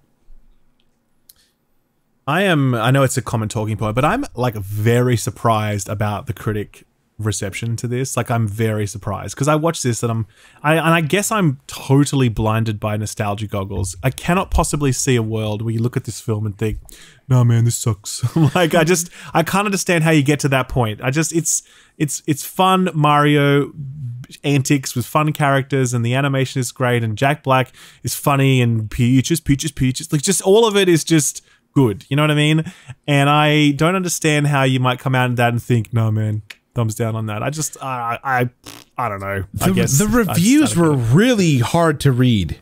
Like, they were some of them were crazy. They were like, there was that one review which was like, I can't believe they had, yellow blocks and power-ups in the Mario movie. It's terrible. I'm like, what are you talking about? There was that one headline I saw from, I think it was a Canadian outlet that was like, it was dunking on Mario by saying like they should have left the Game Boy unplugged. And I was like, what? The Game Boy is a portable console that uses batteries. What are you talking about? Powered by batteries. I read that review and I had to go for a walk because it was so poorly written, and it's one thing if it's like funny. The material's not for me. It's another when it's like this movie looks amazing and sounds amazing and is a fun time, and it's not trying to get 5-star ratings across the board, but like it's also not. It's trying. It's not trying. It's giving a huge effort. And it's a movie for the fans, in my opinion. It's for the fans who love Mario, who grew up loving Mario, and there's tons of references to everything small and big, whether it's an old NES game or Mario Galaxy. There's something here for everyone. Wrecking Crew reference? Are you kidding me? Punch Out, yeah, Punch Out's in there. Jump. Yeah. Oh, that Jump was Man. That whole thing. Jumpman's in there. Yeah, all sorts of shit. I think it was very bold, actually, because it's so dangerous where these characters are so vague, so simple, so lovable in the games, and they gave them all voices and they gave them all situations and personalities, and it all still managed to work. I thought that was the biggest risk and the thing I was the most worried about. And it pretty much totally landed for me. I mean, even Mario and Luigi, like they're young single guys, entrepreneurs trying to make it. They're living with their parents. Their Italian parents are overbearing. You know, they're just trying to make it. Their dad doesn't believe in them. Like that's like a big, it's like a big bold risk to take for telling a Mario Jake, story. Are you projecting a little bit here? You're like, are you sure, Jake? Are you sure? Come on, man. Let's be real. That really sounded like a lot of. I feel for them, man. I can relate. You know. I'm just. It was nice. The whole time, I was like doing that like like that like laugh cry. I do that over everything on screen. I think that I'm very sensitive to things being overly like, hey, remember this? Hey, reference. Hey, reference. But in a movie like this, it makes sense because that is that world. It would reference all that stuff. It would showcase that thing. It would do that. So it totally worked. I was like really entertained. I actually I was a little bummed by Donkey Kong. I thought we needed a little more Donkey Kong. There wasn't too much to him. But like the big everything, the fact that they let another thing, if we're talking like how I actually think this movie took risks, the fact that they let Jack Black just do Jack Black, like just go all in on Jack Black. Nintendo was like, yes, we will let Jack Black be Jack Black. Are you kidding me? It's crazy. That is so true. You're right. Because he is such a force in that movie, and he just provides so much characterization. In such a unique because that character is Jack Black on screen. Like that's who it is, you know, versus like Princess Peach played by Anya Taylor-Joy. It's like it could have been played by a number of different actresses or whatever, but Bowser is Jack Black, and it adds so much to it. I love it. It's Charlie Day as Luigi is so perfect. Like it's really? I love Charlie Day. It's look, I had the theory, and I think I said on the podcast before, or maybe in the ones that didn't make it, that everyone was for years at this point has been saying Chris Pratt's gonna suck, Chris Pratt's gonna suck, Chris Pratt's gonna suck. I walked away being he was fine. Like he did the Mario job, and it wasn't distracting, and it wasn't annoying. It was just all right. It didn't upset me, which I think is like it sounds like I'm trying to punch down at Chris Pratt, but I feel like he did fine. Like good job for trying. Happily like proven. I don't want to say proven wrong. I was skeptical, and I walked away being like, that was great. Especially like he captured and maybe it wasn't even his voice, but really it was like the animation, but like the determination of Mario. Where like he just does the thing, and there he goes. Like right from the beginning, like they go to fix a leak, and he just trudges right into the sewer, and he's going. And I'm like, there he is. That's cool. Like I love that. I like that. Yeah, I love that angle to his story, which is like he just keeps getting up, he just keeps going, and I love the brotherly love angle. That is my favorite. It had heart. There's so many moments where Mario and Luigi are like, by ourselves we are nothing, but together we're invincible. And and then I cried. Yeah, literally, like I like wanted to call my brother afterwards because like you can see, because you see yourself in those characters when you're a kid, right? You're just playing Mario, but like to know that their connection is like that. They're both trying to be entrepreneurs. They both have a parents and aunts and uncles and whoever that doesn't believe in them, but the two of them have each other. Like, oh man, that's exactly the depth the movie needed. In fact, I wanted more of that depth throughout the film. Sure. Yeah, and I guess we call it the Mario movie, but it's actually the Super Mario Brothers movie, and it really is about the brothers. Like, it's about both. And obviously Mario hogs more of the screen time, but Luigi's still an integral part of that story. And yeah, he's really... Yeah, he does a fantastic job, like Charlie Day, and I think the writing overall was great. I think this is a great film. Just go and see the Mario. Yeah, exactly. Go and see the Mario movie. You'll have a great time. It's the highest performing animated film, and I think it might be the highest performing video game adaptation movie. So it's crushing. Someone sent me this thing. It's like the Halo TV show has like 70% critic score on Rotten Tomatoes versus like 48% for the Mario movie, and it's like There it is right there, people. Okay? That's how broken the system is. People liked the Halo show and they didn't like the Mario movie. I rest my case. Because Mario didn't get his arse out. Master Cheeks did. Come on. That is Cheeks. true. We would have settled for a slip nip. We would have settled for a bit of Mario. Yeah, where are those? We've seen them before. We've seen them. Those Mario Odyssey nips. Where were they at? That's Those little raisinets, those little. I love it. Definitely, like, I want to see it again. I'm still working on my video, but I have some wild, like, unhinged stuff to say about the end of the movie and the little end teaser. So that's a little tease for you guys. But yeah. Yeah, I I'm don't hopefully remember going what to the go end this teaser weekend. was. It was just it's a character tease. Yeah. It's like, oh, that character's going to be maybe in the next movie. I'm excited for remember what's next. It definitely feels like, knowing it's Illumination and it's the biggest grossing thing. I'm kind of savoring this moment where it was like they did the one thing and they captured it all perfectly. And now we're gonna get the onslaught of like probably like a Luigi's Mansion movie, a Mario Brothers 2 movie. Who's gonna play Wario? Zelda movie. Yeah. So right now I'm just kind of like enjoying this like weird period where it's like we just got this. And like there was a time before where we wouldn't have had anything like this. So it's just like good to stop and reflect, reflecting about Mario. There is something, and maybe this is me nitpicking because I'm thinking more about it. There is something about going back to the music that kind of irked me a little bit. And it's that in the kind of the big action scenes, or like there's kind of this Koji Kondo medley of like different Mario music. There's a point towards the end where the action's like really cool to watch and everyone's having a good time. Feels like almost like the Avengers like panorama shot almost, you know, that everyone loves to reference. The music that you're listening to, it kind of jumps throughout Mario's history, but it's not like musically connected well. It kind of sounds like someone made a cut and was like, and then faded it to another track. Like it doesn't quite, it's like Mario 1 into Mario 3 into Mario World into Mario Galaxy back into Mario 1, like just in like a 20-second span. And you're like, that's a lot of music that sounds really cool, but like my brain is breaking because it's trying to process all the nostalgicness of what's hitting the airwaves. There's a couple moments like that where it was just a little, I was like, when I get the soundtrack, I'm very curious to see, because I pre-ordered the vinyls from I Am 8-Bit, so I'm curious to see what it actually sounds like on like a really good sound system and how they mixed it. I agree with you. I was trying to like hash that out in my video, like how to explain it. Like it almost felt like some of like the great Mario music is there and it's represented, but a lot of it is lost in like the bombastic cinematic orchestral parts of the score.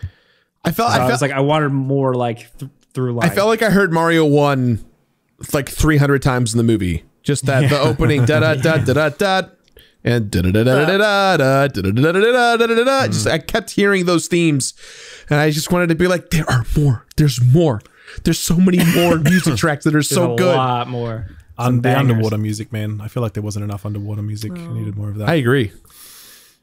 Well, moving us on to, because now we have an updated, isn't the Minecraft movie coming out later this year? Which I saw Jason Momoa attached to it, apparently. That's right. Is he going to be Patton Oswalt? Or didn't Patton Oswalt do a game? Wasn't there like there was a Telltale Minecraft game. Oh my God. There was. Oh yeah, there was. Yeah, there yeah, was. About that. But there has been another new Minecraft game. Yes. Minecraft Legends, which Yes. Ralph, you and Jake have been playing. Yes. Embargo on that broke yesterday, so the reviews will be up now. Are you doing it before you buy it? Yes. As of right now, Yeah, cool. you're definitely much further in the game than I am. Sure. So mine's just kind of Yes. like first impressions.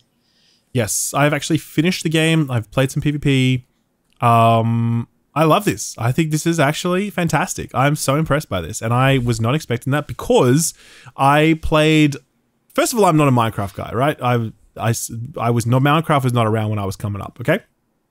Secondly, I played Minecraft Dungeons, and I really disliked Minecraft Dungeons. I thought I share the exact same sentiment that you do. Yeah, and like it's perfectly inoffensive, just kind of like press some buttons and whatever Very else. safe. But like there was nothing going on. It was just a reskin of a very basic ass ARPG, like almost mobile level ARPG with a Minecraft skin.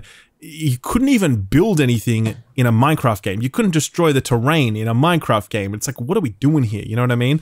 So and everyone was like, oh, it's fun with kids. And it's like, yep, that's true. Sure, I'm sure that's true. I'm sure that's true of lots of things, okay? But I do not think that was a good game. So I've run in with quite low expectations with Legends. Plus, I really genuinely did not know what Legends was. Like, did you know what Legends was even when you started booting it up? I was like, is this like Dynasty Warriors or something? From the trailer, I saw a Minecraft guy on a horse killing a bunch of mobs. Yes. I was like, all right. I actually was like, because I even attended this pre-briefing from Mojang where they showed me the game in detail. And even by the end of that 20-minute showcase, I was like, okay, so what exactly is this though, right? I thought it was a sequel to Minecraft Dungeons, which is why I had no interest in playing it. Yeah, I thought it was too. Oh, I have no idea. Oh my God, wow. That's so surprising. Holy shit. Okay, no, it is not. It is actually a third-person real-time strategy game. It's exactly that. Like, so just simple as that. There was a game many years ago from a studio called Shiny called Sacrifice. So Shiny, the guys were most famous for the Matrix game. Do you remember Sacrifice? Sacrifice is fucking sick, by the way. No one made third-person RTS games for a variety of reasons, because it's annoying, I'm sure, to make. But those guys did, and it was awesome. This is, I think, the only other third-person RTS I've played. And it is excellent. It is such a great merging of Minecraft IP with like proper strategy game chops. It's made by Blackbird Interactive, and they're the team that have done like the Homeworld Deserts of Carrot game. They're working on Homeworld 3 right now. They've done a bunch of other strategy stuff as well. It's not coming to me now, but they're like a proper strategy studio. And so Microsoft worked with them on this. And yeah, there's a campaign that is it's a procedurally generated map.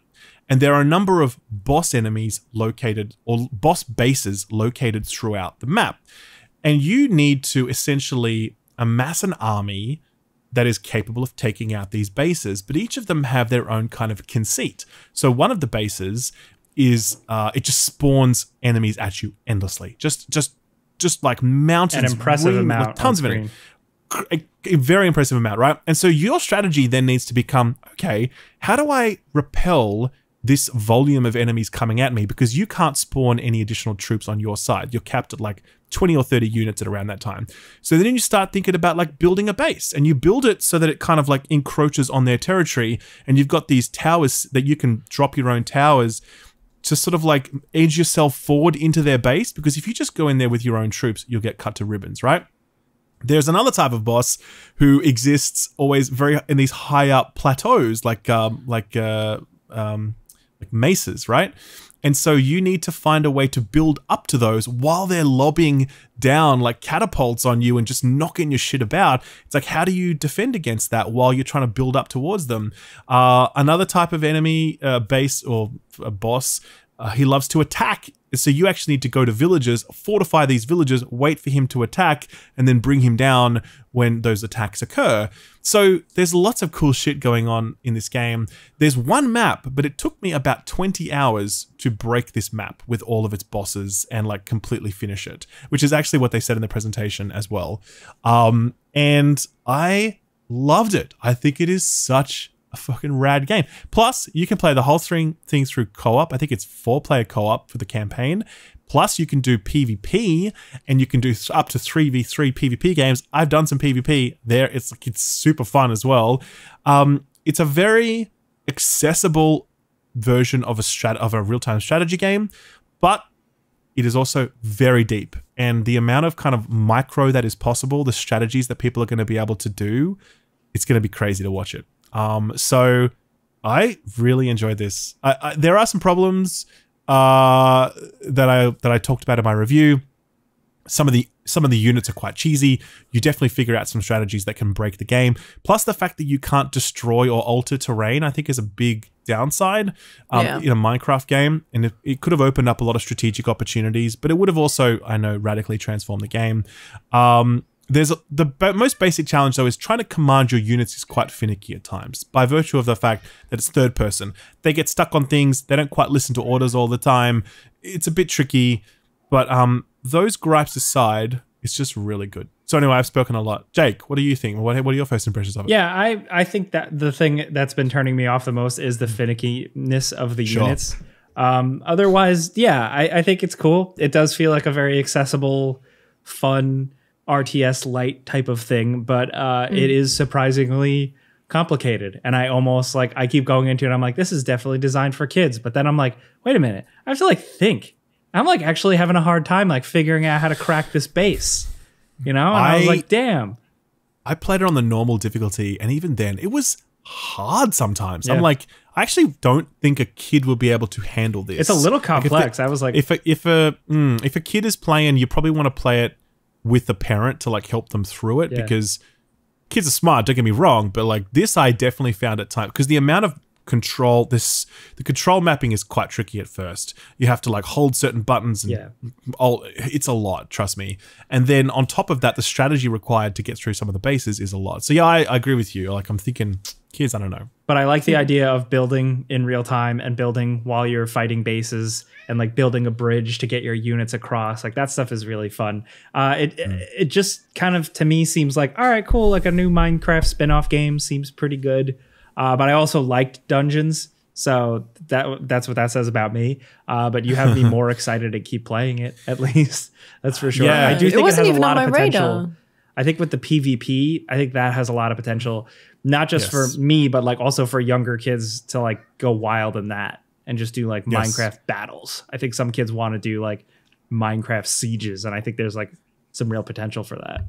The siege, oh man, just I remember some of the sieges that, because when it's time to properly take down some of these later bases, you will lay siege to them for upwards of an hour.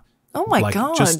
Yeah, like you are really like thinking about it, because these bases are massive. Like imagine, it almost has like a Lord of the Rings like it's like Minas Tirith or like it really is like stepping into Mordor. Like some of the final bases, it's like stepping into Mordor, and it's so massive, and there are so many towers around, so many troops. You're like, how the fuck do I do this? And so you kind of like circumnavigate it. You start thinking like, where's my foothold? You start building. You set yourself up. You sort of, oh God, I some of the stories that I can recall of how I broke some of these bases, I loved it. I really did. When I finally took down the boss or that portal at the center, I was like, what a rad siege that was. Hell yeah, man, you know? I think they did a really good job too with like the enemy types being pretty cool, and like just the whole the piglins and how the whole vibe. It really does have like a Lord of the Rings feel. And in my head while I was playing, I was like, da da da. Yeah, yes. Because it's like there's so much going on where it's like there's gates, there's traps, there's catapults flinging things, there's things spawning more men, and there's fire and brimstone. Like it's intense, but it's so epic. I like that it's all pretty thought out. Like I think they're cool. They make sense in this little Minecraft universe world, as do like the gods or whatever that are kind of guiding you through this. Like they feel like little bits of Minecraft story that actually feel not like an afterthought, which I appreciated. Yes. Yeah, I don't know. It's interesting. For sure. Yeah, so it's out like this week or this week coming. It's on Game Pass. I was so pleasantly surprised. For real, I really went in expecting so little.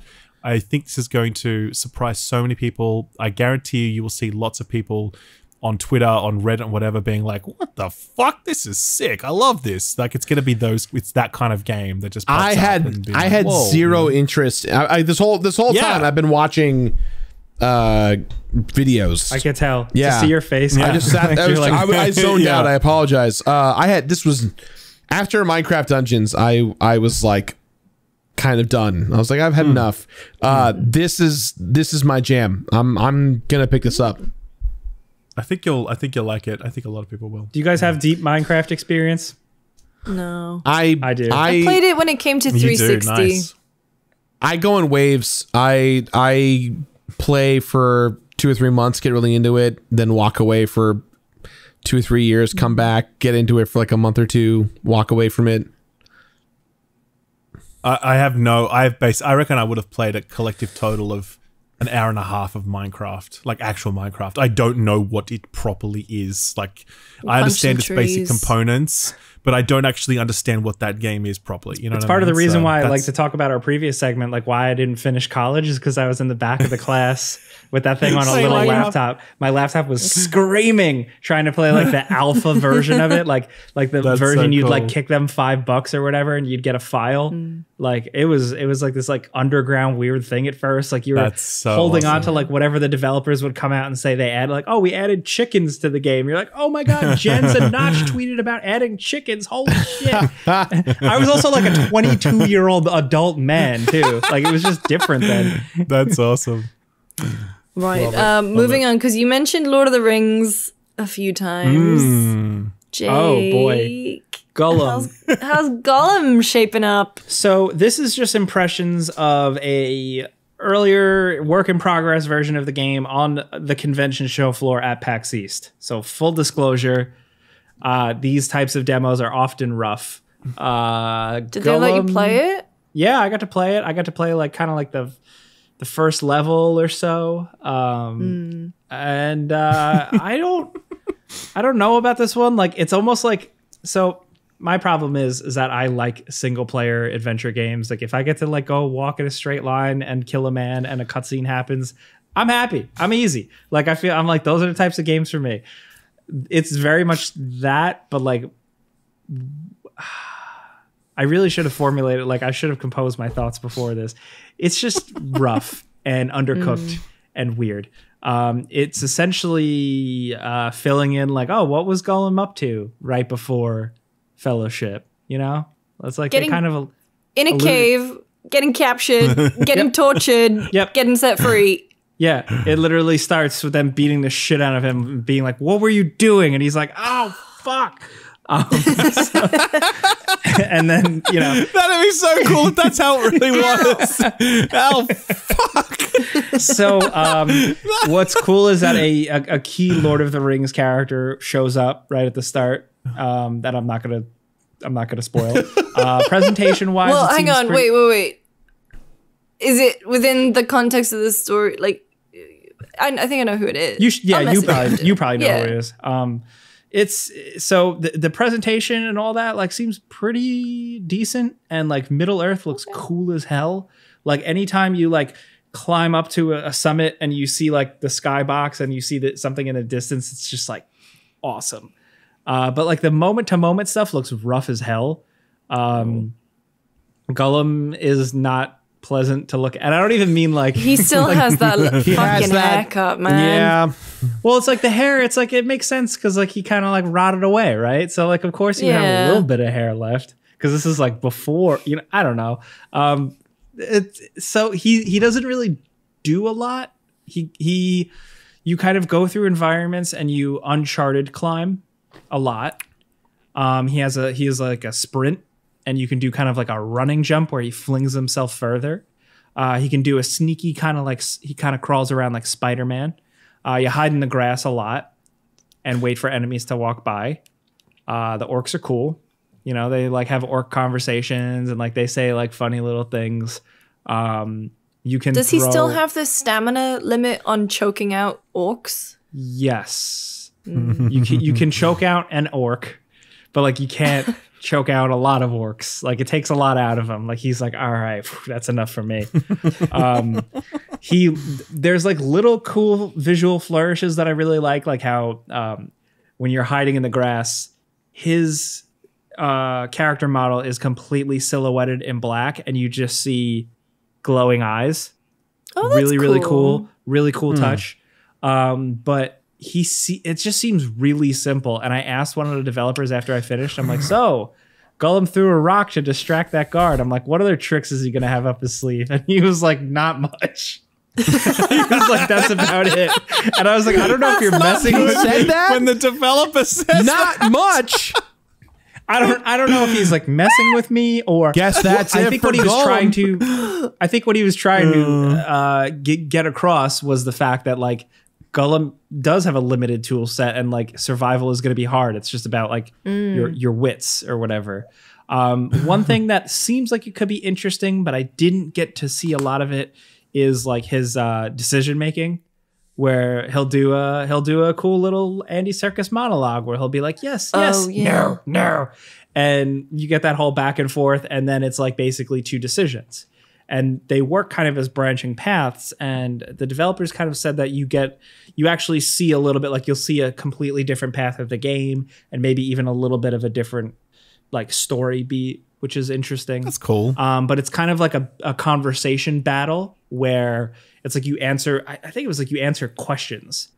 You answer like 3 questions, and it's kind of like Gollum back and forthing with himself, and you have to try and answer in the perspective of the shitty one or the good one to get a certain result. Sure. So it seems interesting, but it's pretty rough. And I want to say to people, like I talked about this in a video. A lot of people were like, who would ever want to play as Gollum? What a bad idea. I want to play as that little fuck. Okay. I do too, actually. There's a little freak. Yeah. I do. There's something there. So like, I'm still going to give it a shot, but it seems technically rough. It seems a little, I'd say not even a little, really, really simple.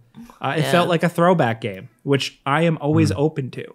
Some people have said, "Oh, it reminds me of Styx, Master of Shadow." It's not. It's not that it's not that complicated, but it just reminds me of like a simple PS3, Xbox 360 linear adventure platformer sneaker. A Sneaker. Well, yeah, I don't have huge hopes for that one. Like, hopefully it's okay. I reckon okay is probably the best we could hope for, given what we've seen so far. remember Not to, when like, it was meant to prejudge it launch too in much, but, September? like, yeah, of course. Lucy, do you remember but- the Fellowship game that came out for Yes. PlayStation 2 that was it based on the Vivendi? book? Yeah, it Yes. was based on the Yeah, book. the Vivendi one. Yeah. When you Kinda had reminds me to, of when that, you, like, yeah, I was gives when me you that were vibe. saying like sneaking around and throwing rocks, I was like, oh, that's some Fellowship of the Ring shit Yep. right there. Yeah, it gives me that vibe. Hell yeah. Sure. Yeah, so long story short, like it is just preview impressions. I'm a big fan of judging the actual final product game when I get it in my hands. So that's that right now. But yeah, Ralph, Everspace 2? Yes, that's the other thing. I'm playing through that at the moment, actually. I don't want to say too much yet because I'm still playing through it, and I think I'm only early-ish, but I'm really loving it a lot. It is, imagine sort of a Ubisoft open world game, but in space. Okay, which I know sounds bad. Okay, it sounds bad. That sounds good. But you know, the fact that you are in a spaceship flying around space is a very different thing than, you know, just walking around on an island shooting, you know, like rebels or whatever. Do you find certain towers or spaceships and then they unlock like the rest of the map? There is a lot of map opening up, yes, by certain means, but it's kind of cool because you'll be flying, like fast traveling. You'll be like in hyperspace or whatever, flying from one destination to another, and then you'll hear this like ping, and then you'll look to your right as the universe is speeding past you, and it'll be like undiscovered location, and then you'll be able to like literally turn your ship while you're going through hyperspace to this new place, and then you'll be able to go there, which is what I'm talking about. Like, just because it's open world doesn't mean that it's bad. It just means, and it's because when you've transposed this entirely new setting and all these new mechanics, it's really interesting, you know? Because people had said that it was kind of like Diablo in space, and maybe it's like that later with more loot that keeps dropping. But right now, it's much the loot system is much closer to like Assassin's Creed, for example, where there's a fair amount of loot dropping. It's got that kind of like colored rarity thing going on. But the focus of the game is actually on the storyline. It's on the exploration. It's on the quests, which are all narrated. And some of the writing is actually pretty good.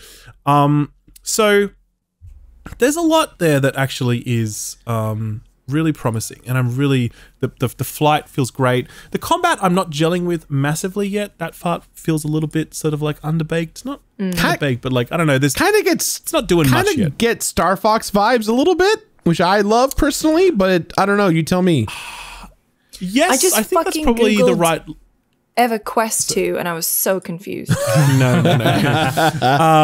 I think that's probably similar in terms of that arcadey feel. I would actually liken it much more to Rogue Squadron, or more recently to Star Wars Squadrons. It's that kind of feel, especially because you actually go onto planets often, whereas Squadrons, you would never actually go on planets. It was all in space. But here in Everspace, you will definitely go into planets. You will fly into mines, into factories, into all this sort of shit and have to navigate them. So it has that kind of Rogue Squadron feeling. And the other thing people talk about is Freelancer, which I haven't actually played Freelancer, so I can't say. But you know, that kind of like open world, the expanse of space open before you. You can go anywhere and do anything. That's kind of what it is. And I think it's really good so far. And as I said, I plan to keep playing more of it because I'm, really enjoying it. So Everspace 2, it just came out of early access. It's PC exclusive at the moment. Console will come later. They said mid-year for consoles. Awesome. Yeah. Well, those are the latest releases. So Gerard, I'm going to kick it to you for this week in the Wayback. This week in the Wayback, ladies and gents, it is the week of, April 14th, April 13th when this comes out, which means we got a lot of interesting titles. I will go first because it's one of my favorite games of all time. And I think you all will agree it's one of the best. Link to Anthem, everyone. 31 years ago, Link to the Past for the Super Nintendo came out. Wow. That's where I turned into dust. That's it for me. That's the one. That's the one. I remember I got it for Christmas. It was like I remember the feeling of opening up my Christmas gift, and it was a Super Nintendo with Super Mario World and Link to the Past. It had a cool carrying case that came with it that I would take it to like my cousin's house or whatever. It was the coolest thing ever. Link to the Past is in my top 10 games of all time. So glad that we've got it. Link Between Worlds on the 3DS is phenomenal. If you haven't got a chance to play that, it's a very faithful, I don't want to say reboot or remake, but it takes a lot of liberties to retell the same story in the same universe, but with the whole different mechanics. What about you, Jake? What are you in the way back this week for? Oh boy, so 13 years ago in 2010, we got Splinter Cell Conviction. This is the weird Splinter Cell game. I mean, Double Agent was too, but or Rogue. Conviction is a weird one because it makes the Splinter Cell gameplay like super fast and accessible and easy to play, but also really cool and fun. It ditches a lot of that simulation stealth route stuff for more moment to moment, kind of like the stealth we see today in a lot of open world games where it's just super simple, hide in the grass, climb up on a thing. Like that's really it. But it was one of the first games to really do it and make it smooth and streamlined. And it's really cool. It's also just a good Splinter Cell game because it takes Sam Fisher and puts him in a very different situation. The game had so many iterations and like so many different versions coming up. There was like a prototype version where you were playing as like Sam Fisher, like disguised as a homeless guy on the run, and like you would throw garbage cans at people and run away from the feds. Thankfully, it evolved into just this, which is kind of like 24. It's kind of like a ripoff of 24.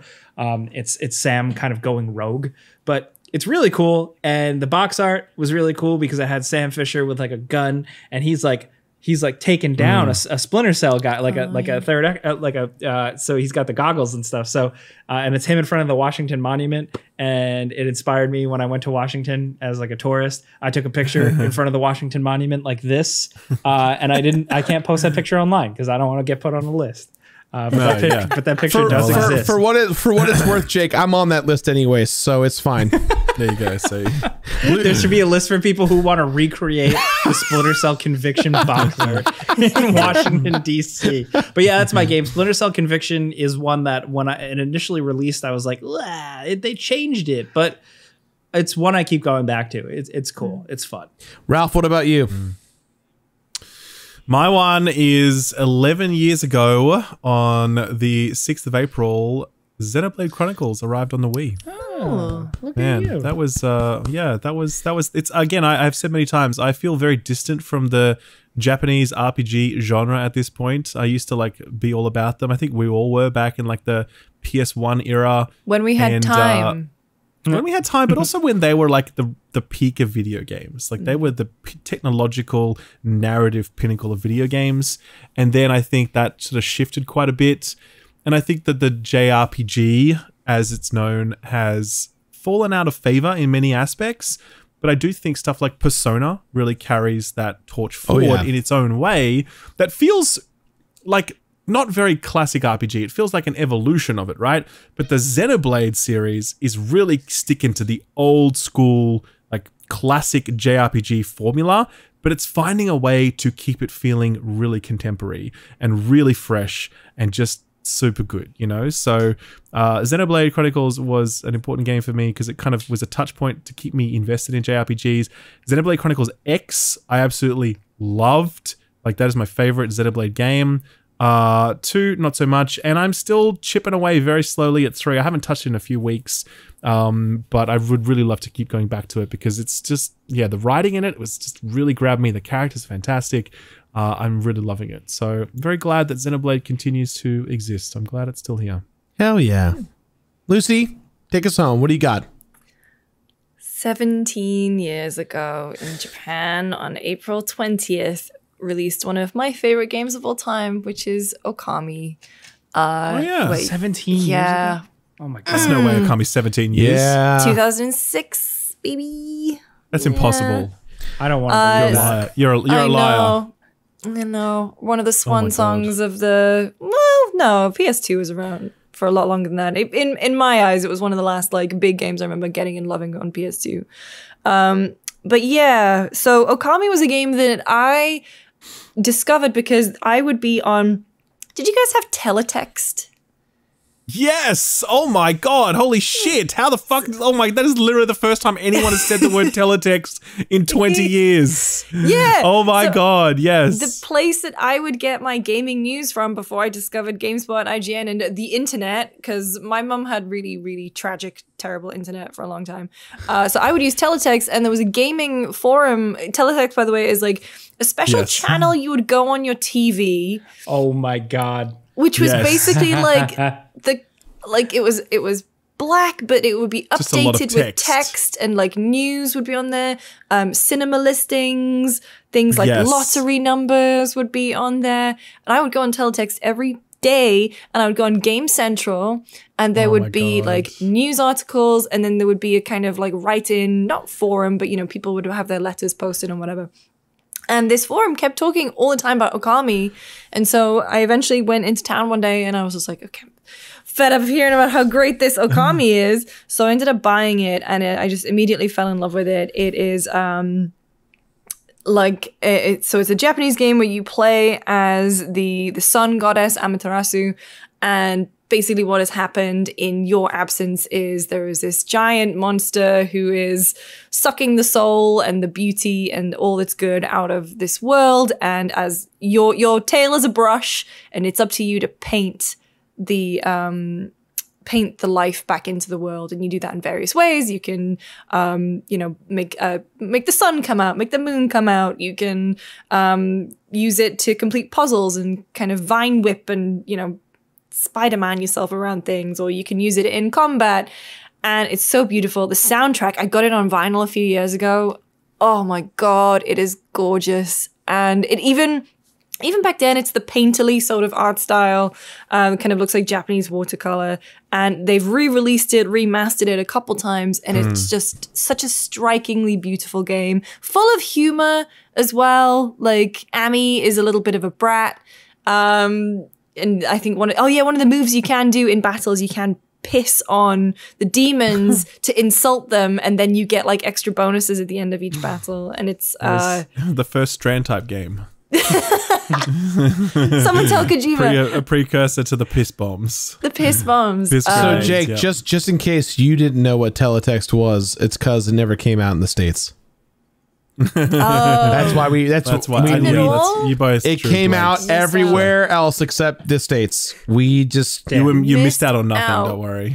No. Or rather, I don't know. Teletext lifespan, it had Sudoku on there. Okay, I lied. It did come out in the States, but it was gone before we were even around, Jake. So. Oh, wow. Whereas in the UK and Australia, it hung on. Yeah, I was like, we got it after you guys had kicked it out. Was Okami a Hideki Kamiya game? Yes. It was, yeah. Clover Studio game. Ikumi Nakamura worked on it too. Yeah. I believe she worked in the art department on that game. And so actually one of the collectible things in the game is you have to find a bunch of clovers, which I thought was always a very nice little callback to Clover Studio.